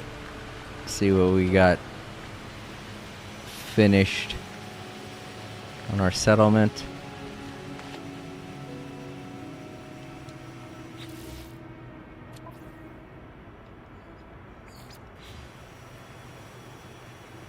Hold up. There we go. This building is done now.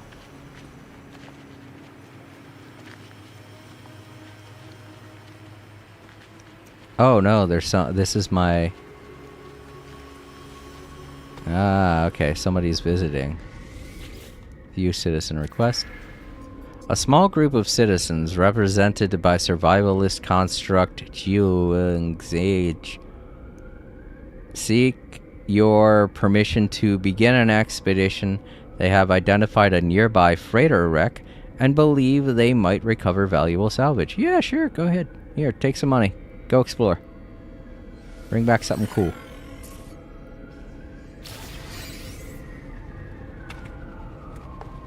Alright, now where is... Oh, there it is.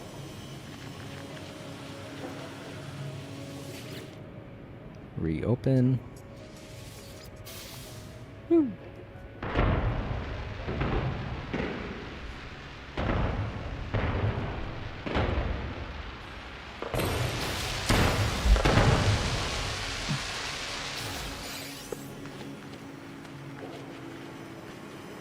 At JAC Play T2D. It's already Oh. my place HHH. Yeah, we have very different time zones, that's for sure. This one's already done. Where I'm at, it's pretty close. Oh boy, it is late. Look at that.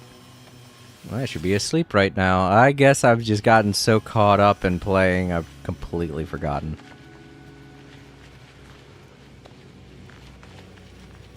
But we're almost done. I just gotta find a building to upgrade.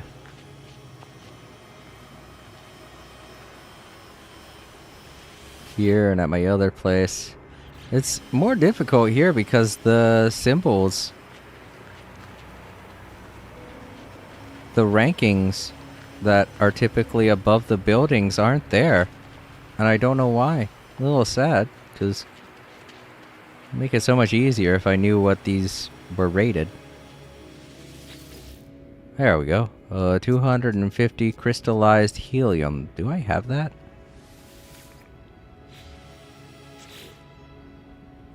I'm a freighter. What does it look like? I don't know if I've seen it. Let's see. Crystallized helium. I feel like I've looked this up before.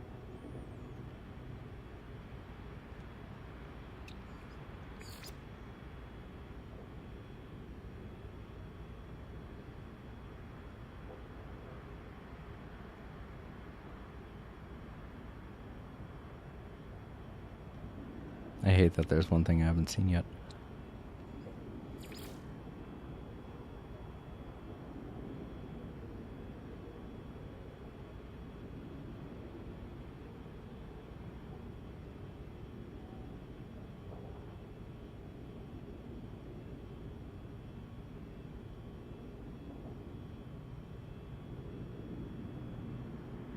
Nope, I don't see it there. Probably going to be something in here. This is where a lot of the more rare materials are that I don't typically have on hand. It is not. Well.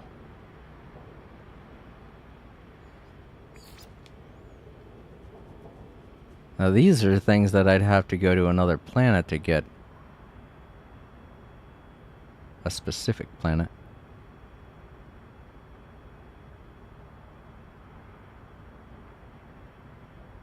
Oh no. Now curiosities are way more difficult. There ain't no way it's gonna be one of these. Okay, it's not, thank goodness. Trade goods, might be trade goods. Though if it is, that's not going to be good either, because that means I'm going to have to try and figure out where to buy it.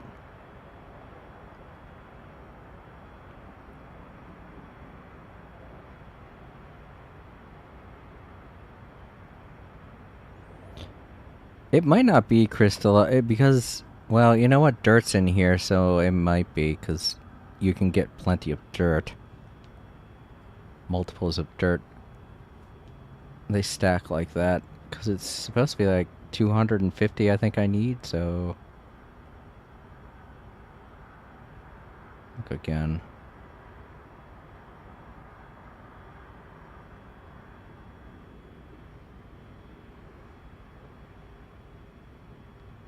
No, it's not here.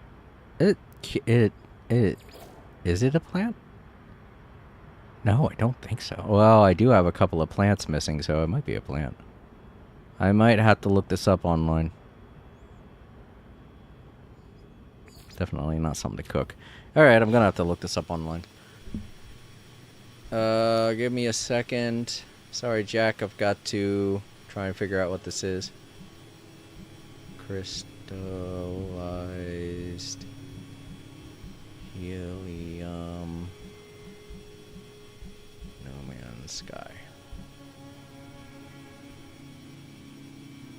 It is an element. Oh, I have to go to a purple system to get it.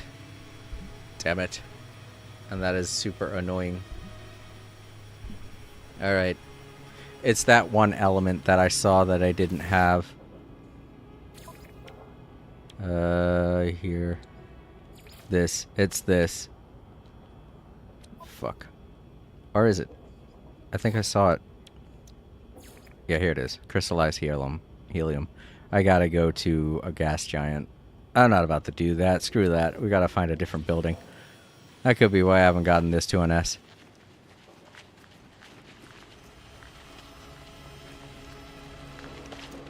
I freaking hate gas giants. I know a lot of people, for some reason, really like them. They're like, oh, these gas giants are cool. I'm like, have you ever been on a gas giant? It sucks.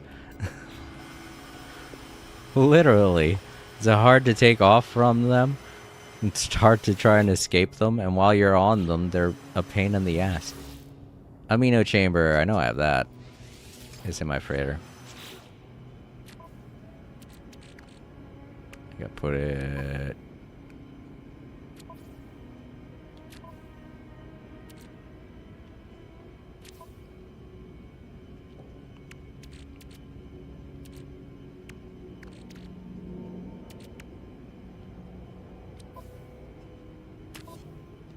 You know what? I'll see if I can build one.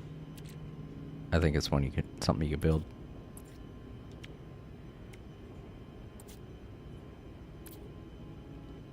Cryo chamber. Or a pump. There it is. I know I have some in my inventory, but I'll just build one. Not hard. I have some in the freighter.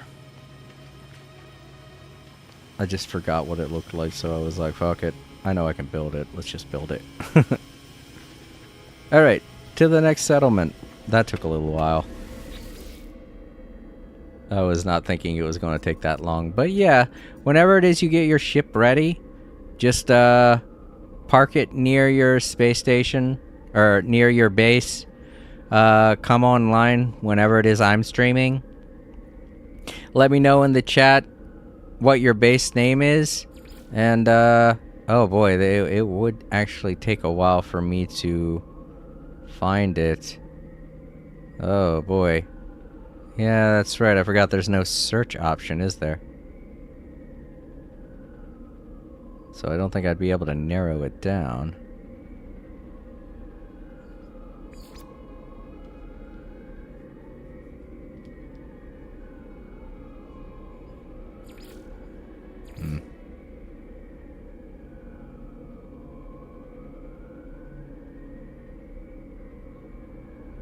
You know what? Oh man, I don't know how you would be able to give me your coordinates. Because that would be difficult to try and tell me. Darn. I don't know how I would be able to rate your Corvette. I'm sorry. I thought that would be a good way to do it, but I'm realizing now that there's no way to actually search. Yes, it would be very hard to find. I'm sorry. Like, the only way I could say was if you were on my friends list, but I don't think we live in the same country, so we wouldn't be able to. And plus, I'm betting you're playing on a PC or something, right? So I wouldn't be able to add you on my PlayStation 4. Or I mean, I'm playing on the PlayStation 5. So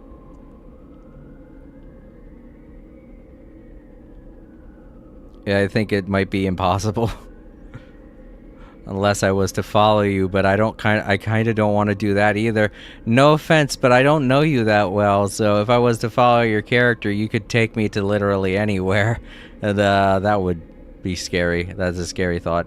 You could take me to some place where my save data could get corrupted. At JAC T2D. Try turning on the camera mode and looking at the bottom left corner.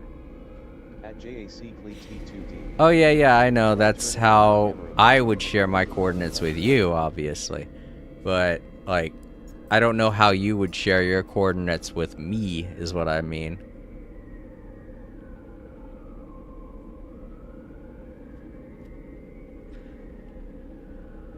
But I'm sorry, I don't know you that well. At JAC T2D. I can Just do that. overhand pink waving. At JAC T2D. You can send over the overhand pink waving. coordinates that way? I don't Weather warning. Incoming storm. I don't know what that entails.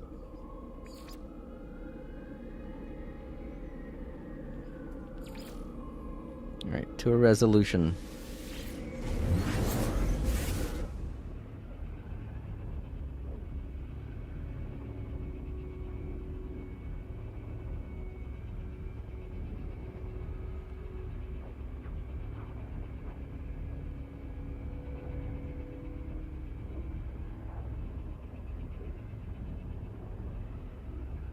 I hate that it does that weird graphical glitch.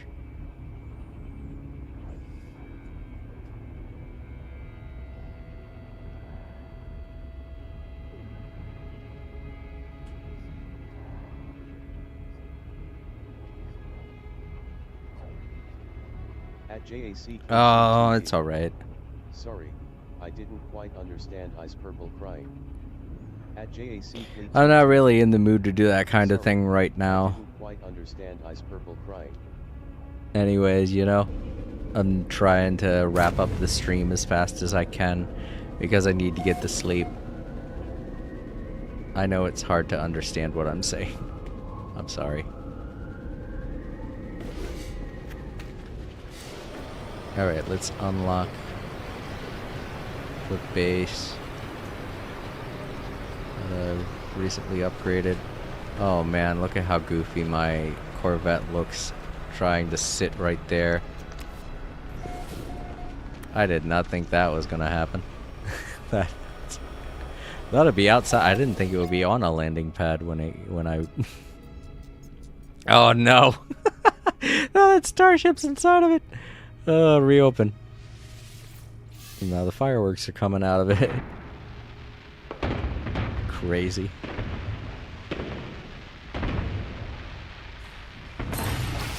Yeah. I'm a little sad that people don't want upgrades like that, so it makes them sad, but hey, maybe I could find something that'll make them happy. Oh, right, I need dirt. I gotta figure out a way to find some dirt. Probably by finding fossils, but I haven't done that in a while. I think there's a system in... I think there's a planet in this system that has fossils on it. Teleport coordinates. Alright, yeah. I can do this. At JAC T2D. Can I add you as a game friend? At JAC T2D. Can I add you as a game friend? At JAC T2D. 07W3RBGC At JAC Oh, T2D. yeah, I don't think I could add that way. At JAC T2D. This is my yeah, I can't. I'm playing on PlayStation 5. What are you playing on? Because that's not how... That's not how it works on the PlayStation 5. I think you're playing on the Switch, or Switch 2. And orange covering eyes. That's not how adding a friend works on the PS5. So, yeah. I don't think I can add you, because we're not playing on the same console.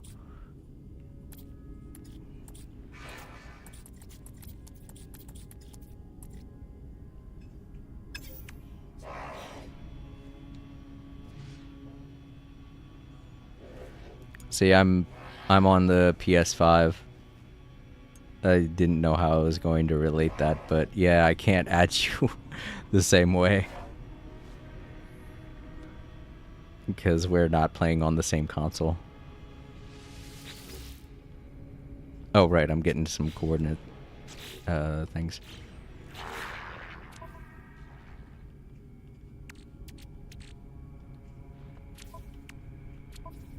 Oh, it's in a different system. Okay.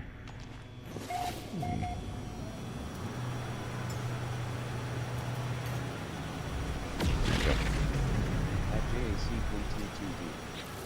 That's a pity. I'm using Steam. At JAC Fleet 2D. Oh, yeah, I'm not on PC. Sorry.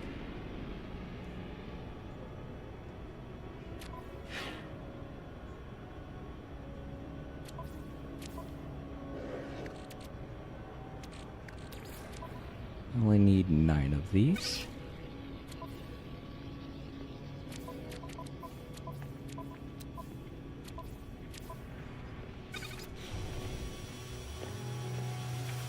This game does have crossplay, but... Huh? Teleport coordinates. Oh, are those not teleport coordinates? They aren't. They're navigational data. Okay. That is different. I forget what teleport coordinates are.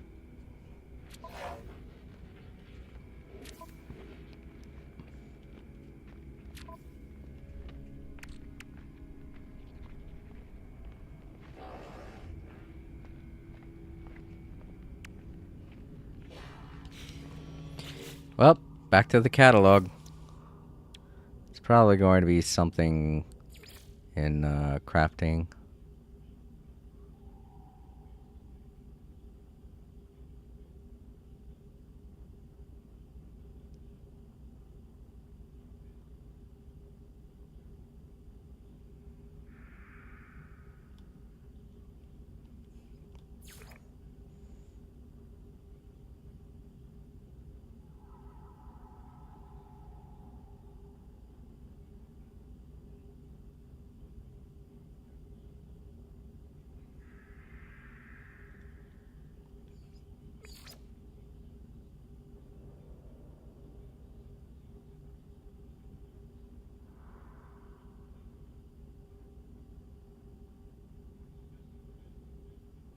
Darn.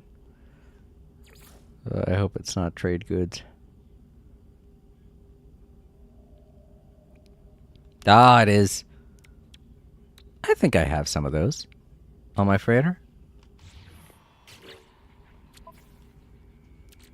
They look like Hormel seals. I hope it's not Hormel seals that I'm thinking about.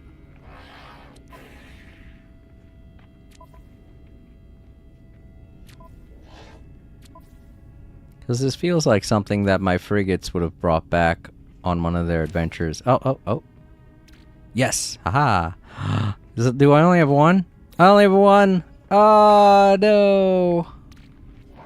Darn it. That sucks. Alright, we gotta find a different building.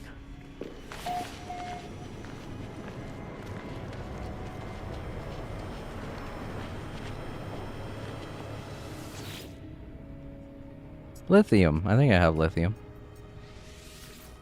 in my freighter. I kind of remember doing this once before. I think it's like a silver element. Like a type of rock. At JAC Fleet T2D. That. Bye, sir. Yeah, no, I'm that's going to build a lemium. That's not spaceship lithium. base red Darn hot it. shape. What's this? At JAC Fleet T2D. Bye, sir. I'm going to build a spaceship base. Alright, have fun. Thank you very much for stopping by. Don't forget to leave a like on your way out. Thanks again. It's nice meeting you.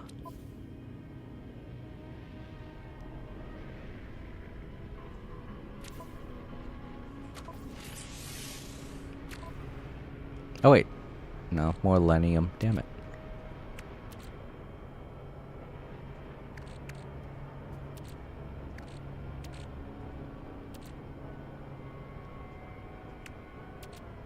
Boy, I don't know it looks like at all, do I? Guess we're gonna have to go back to the catalog. Damn it. There are just so many elements in this game. I'm It really does come down to the fact that I can't remember everything. No, I think it's a...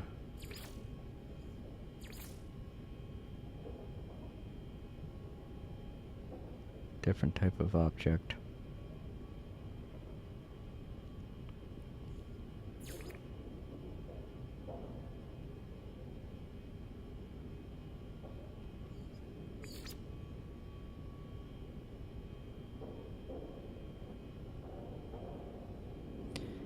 Lithium. There it is. Okay, maybe I do have that. I do kind of remember it. I think I gotta get it from a gas giant, don't I? I might have it from when I was first on one. But if I don't have any, then I'm just gonna be like, fuck it, because... once again, I'm not going. Not gonna do that. Ah, I do. No, that's activated indium. Damn it.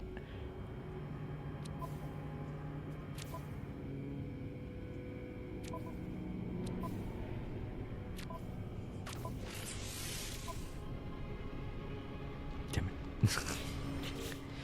I didn't even hear. Well, for fuck's sake. I know I'm being lazy. Yeah, just go to a gas giant, but I've already done so much. And I've gotta stop. A, because I have to pee now. And B, I gotta get to sleep. I'm not going on a whole adventure just to get one thing and then come back.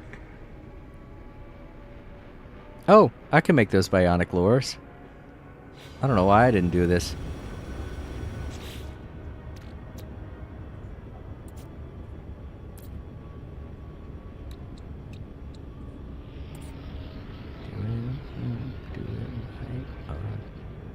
Do it wrong, do it not at all, or do it right. That's right, that's how the song goes.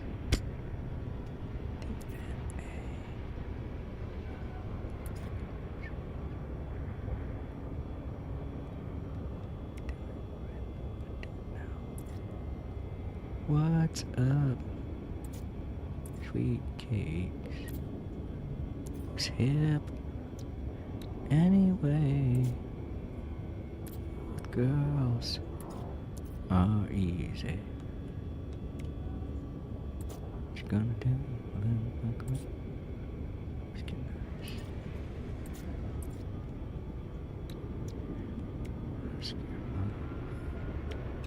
Bionic lure, there it is.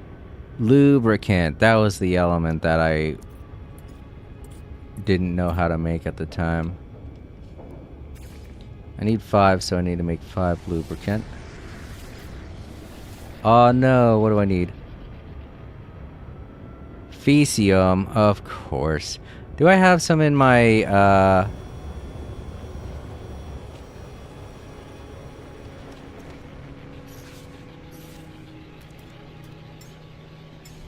think I have some in my ingredients.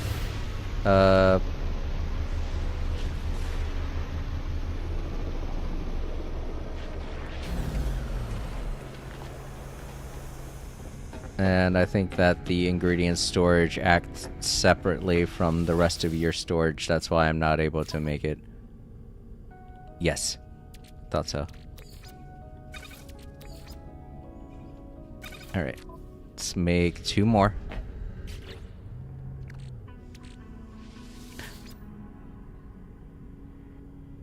Now I need gamma root. Fuck. Do I have any on my freighter? I don't know for sure, but I might.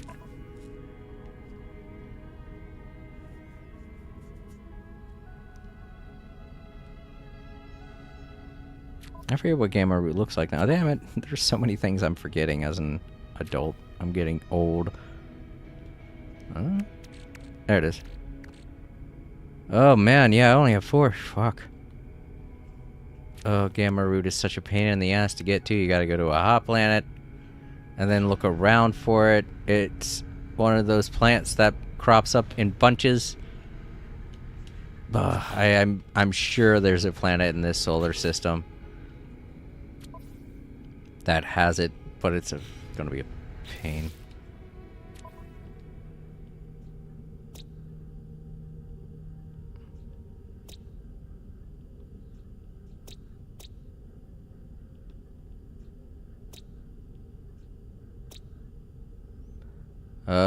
Selenium, I think, has gamma root.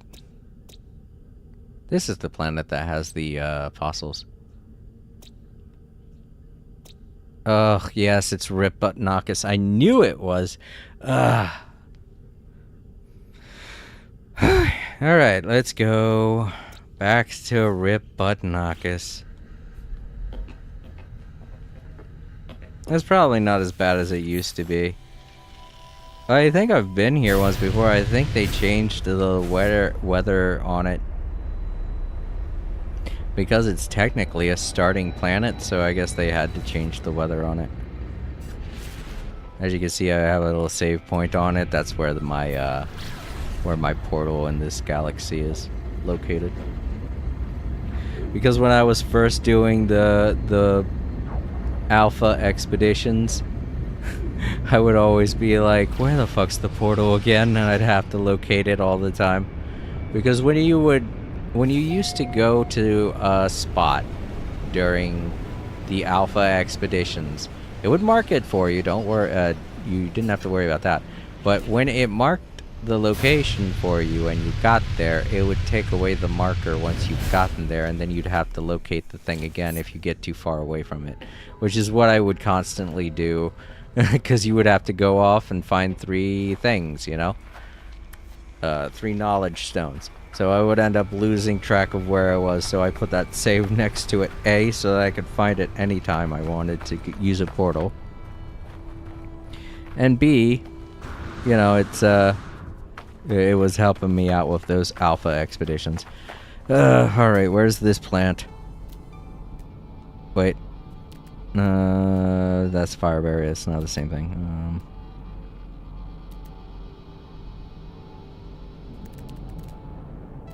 Wait. No.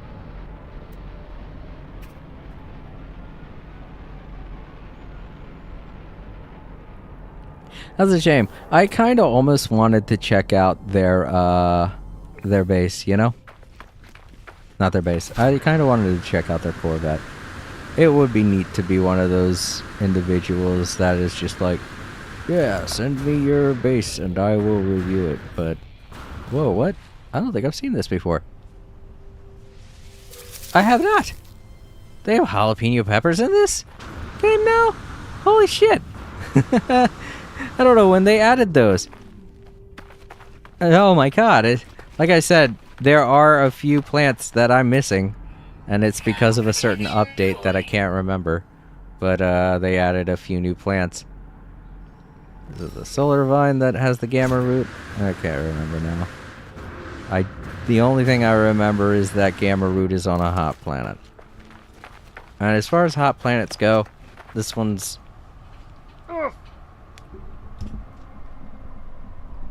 This one's one of the easier.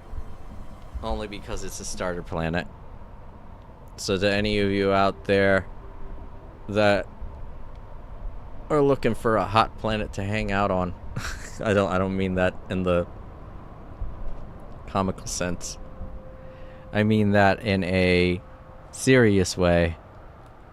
If you're looking for a hot planet to collect stuff on, you're gonna want to go to a starter planet. Because it's typically not like that, especially when you're getting further into the game.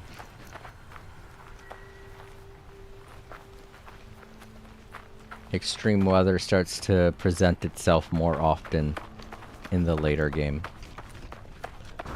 But yeah, the gamma root, the 2 things I remember about gamma root is that it only appears in clusters and they are spaced very far apart.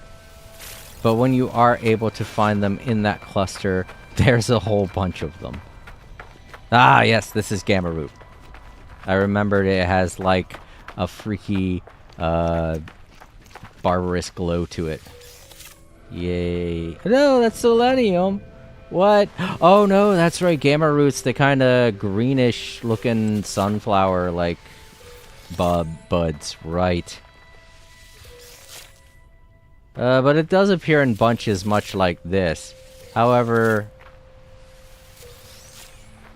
there's way more of it because it doesn't all appear as large growths. There are a lot of really tiny ones, too. I think I've had to find them during a live stream once before. Alright, well that didn't work out. Whoa, why do I got the... Oh, that's my lot. Oh, right. Several months ago, I didn't even mention this. I totally forgot to. It's not the solar vine, I know that now. Several months ago, I did a bit of exploration with my Nautilin. And I worked on my underwater base a bit. I have one underwater base. And it's not the best. But I like it. I have got to find... I told you, it's not easy to find. Gamma root. In fact, I don't even know. Is it on this planet? I hate the fact that I have to do all of this on the planet I hate the most. Well, I don't hate it as much anymore because the weather's not as bad as it used to be. And my shielding's way better than it was when I was first starting. Let's find that other fire. Now that I know this exists, I want more of it.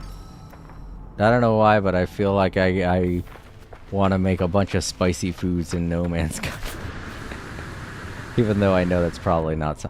That's the other thing that I kind of hope that they do in the future. Things that I want for the future of No Man's Sky. More Corvette parts, definitely. More types of cockpits and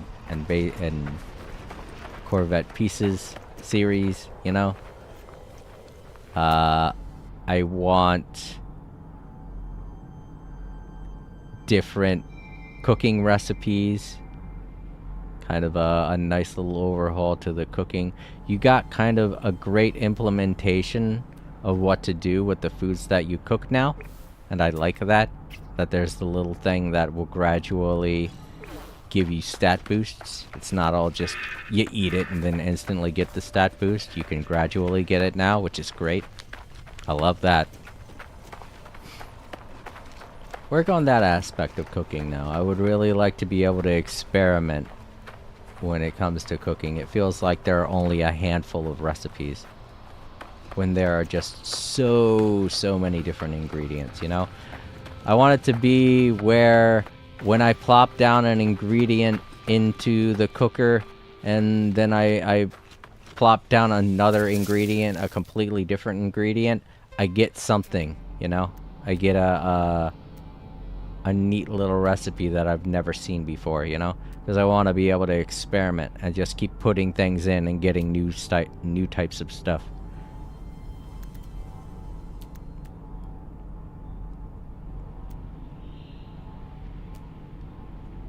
I feel like that is a big ask because you're going to be creating a whole bunch of new items if you do that. So don't just, you know, take what I'm saying with a grain of salt, you know? You don't have to do it. It's not necessary. It's not something everyone wants. I'm just saying what I would like to see. And I know that you probably already are making more Corvette pieces. Why wouldn't you? It just came out. It's the most successful update to No Man's Sky in years. So, obviously you're going to want to keep working with what's popular now. I'll just say, I would like to see a couple more recipes.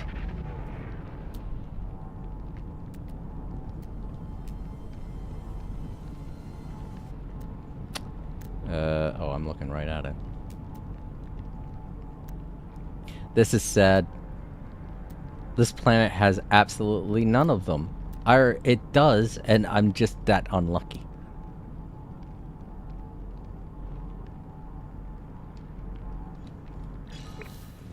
Let's go to that buried catch. I might have to go to the other thing.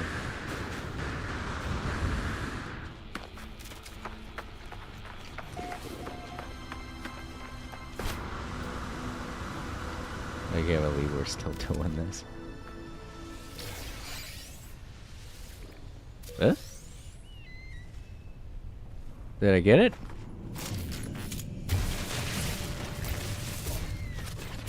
Oh, I guess I did.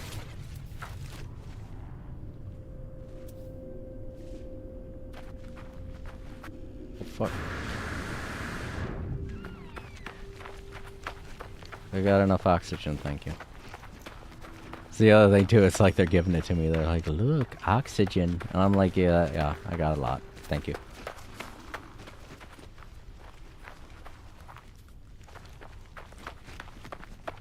Man, this sucks. The other thing about Gamma Root is that it doesn't really glow that much. Not as much as the luminescent stuff that I collected a minute ago.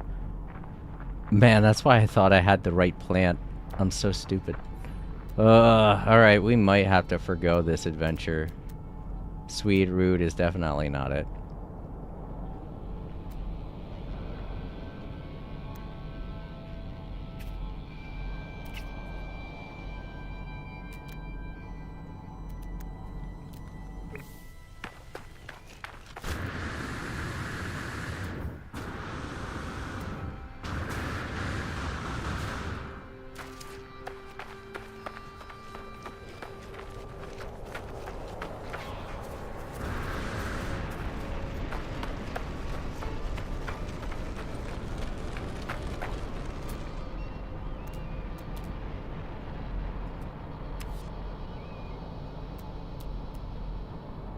Nope.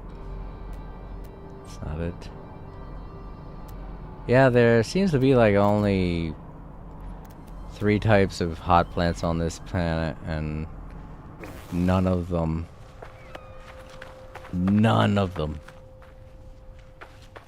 are the Gamma Root. So I'm thinking that Gamma Root actually appears on radioactive planets. Which would make sense. It's called a Gamma Root. It's not called a spicy root, you know?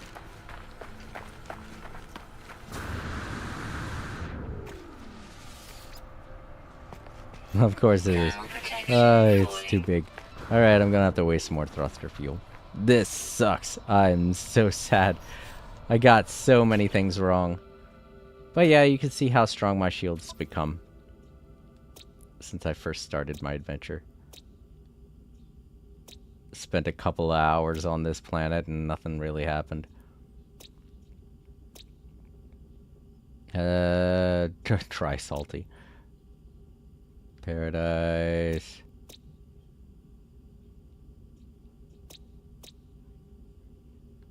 Alright, yeah, no. What about my other... I do have a radioactive planet. It's the one that I've been collecting the salvage data on. In fact, I bet you anything, I was running right past a bunch of Gamma Root and never realized that I was going to need it.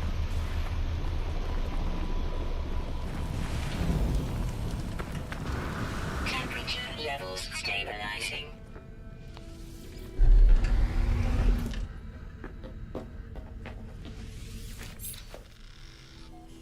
Oh boy, it is late. Yeah, maybe I should have... No, that's right, I couldn't start the stream early. I was like, maybe I should have started the stream earlier while I was working. I don't know why my brain thought that. I was like, no. Wait. Resolution. Alright, let's warp to the other... No, let's just go back to resolution. And... I've already built so much lubrication. Lubricant. You know what? Let's check out the trade site. That's right, I do have 2 trade things, don't I? Wait, can't I instruct them to make Gamma Root?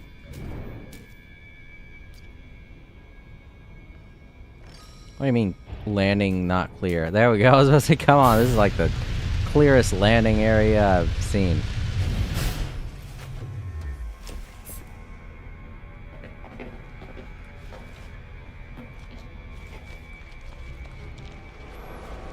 let's check out these trade stations. Maybe there's some to buy. It is something that I will regularly see to purchase. Maybe I can buy a lubricant. No. Wait, you know what? I just realized I think I have lubricant on my freighter. God damn it, I'm stupid. Just wasted all that time, didn't I? Let's see.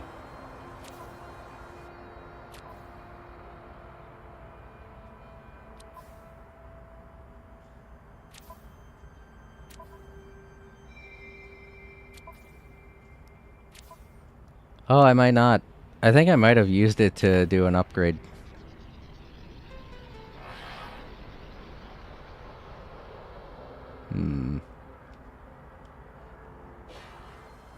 Oh yeah, that's right. If I did have some, then it would allow me to make the thing, wouldn't it?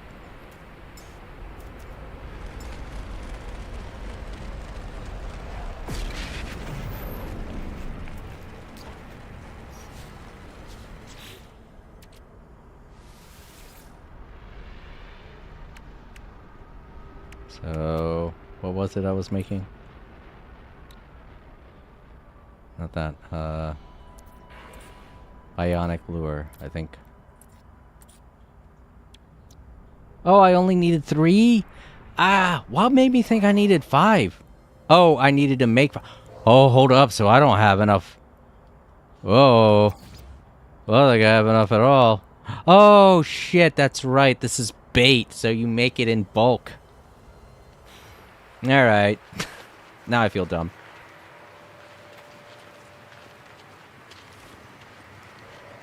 I was like, shit, I definitely don't have enough lubricant. I was like, well, let's make one for now. And then, obviously, I had forgotten that you make bait in bulk. So I definitely have 5 now. Like, 20 times the amount that I need. Hey, where are you? And this means I'll be able to get better fishing from that spot, wouldn't it? Alright. May end up getting way more S-class fish. Which means I'll be able to get more nanites. And I'll be that close, that much closer to upgrading my weapon to an S-class. Okay, well, you're having a bad day, apparently. Oh, there's the fishing spot. I still hate that it's behind this building. So awkwardly placed. Alright, here you go. Woo! Can't wait to unlock that. How long is it going to take? 20 minutes? That's not long, but I don't feel like waiting around that long. We can come back to that. And then maybe instead of Corvette part hunting, next time I play, I'll be doing some more fishing. Working on my base a bit. You know, the stuff I was doing before the Corvette update happened. Wait, is there a new citizen request? There is. The citizens have commissioned a technical entity, Isavat, to produce a piece of sculpture in honor of a glorious new dawn.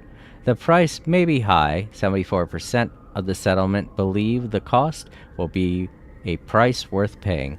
Well, if everyone else wants it, then yeah, sure. I'm 100% okay with commissioning artists. Why would anyone choose to deny it if it makes people unhappy? I guess maybe because they want to be stingy with money, but I don't know why you would do that in this game. These people deserve nothing but happiness. Right, back to our vacation spot.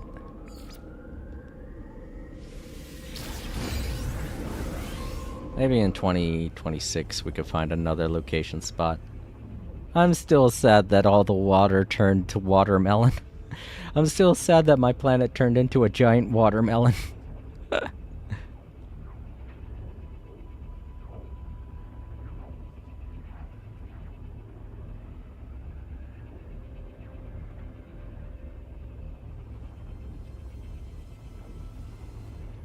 Man, I still have my pizza here, and I haven't eaten any of it. I thought I was going to be finishing it off. You know what? I had plenty for lunch. I think that filled me up for the entire day, because if anything, I'm not hungry, but I am tired and sleepy. I forgot I had this. Shit. I've got to find I've got to put it up here, because it's crushing everything.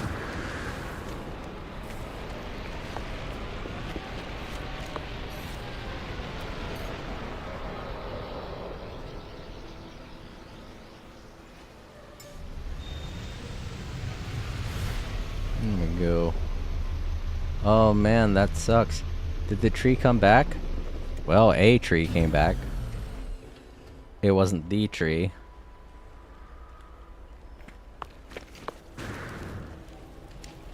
Well, at least I know that if that happens again, it won't destroy the trees nearby, because this is still here. Sometimes when a ship lands, it will destroy the plant life around it. But that didn't happen this time, so that's good. Alright, let's summon my... Oh man, the water's still freaking out. Starborn Runner, where are you? There you are.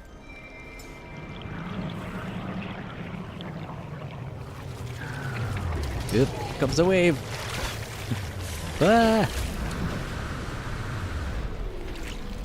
I don't have the navigation radar? I guess I do not. That's weird. Why do I even need it? This is my base.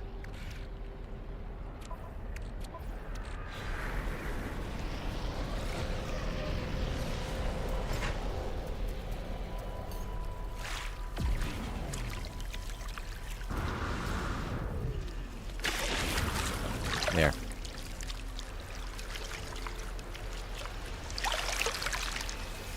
Okay, I guess it landed. I don't know. Hold up, let's try this.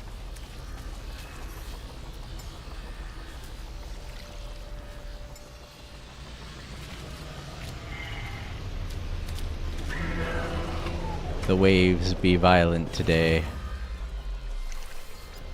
There.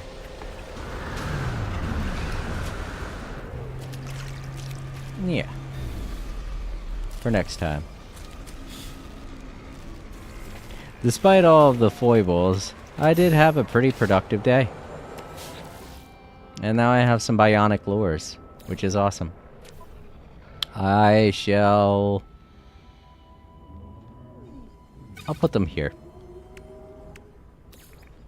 I don't need them anymore, but if I did want to get a shit ton of S-class fish... Alright, let's see. What did that give me? What did that give me? Oh, pure ferrite dust? Really? Okay. Then I guess I'll hold on to this. I gotta put that, and that in storage.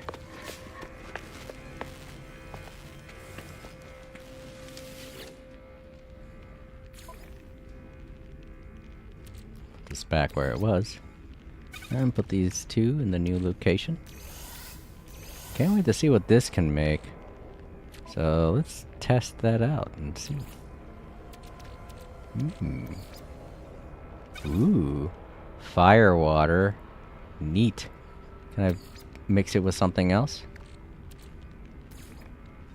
No. See, that's kind of what I want, is I want to be able to plop two different things in there and make one new thing, even if it's something stupid, you know? Because then it doesn't feel like cooking. It just feels like guiding. Well, looks like the expedition's about to wrap up.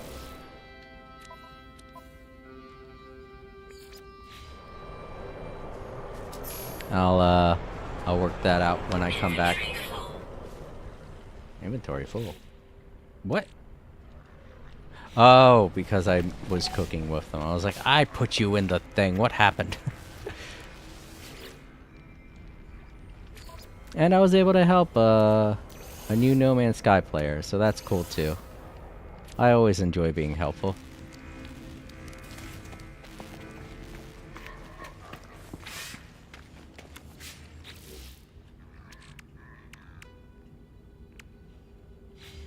You're right. Oh, there we go. When I come back, we'll see what they found on their expedition and all that jazz. Alright, I think that's everything. So I feel confident. Let's get back to the mode select.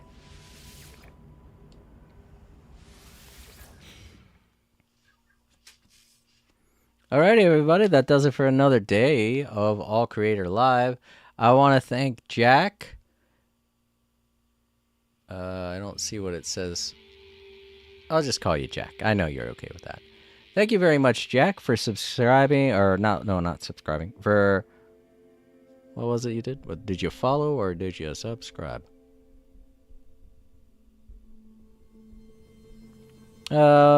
Anyway, thank you very much for being here, Jack. Let me see. I know there was someone that subscribed. Let's look. Log.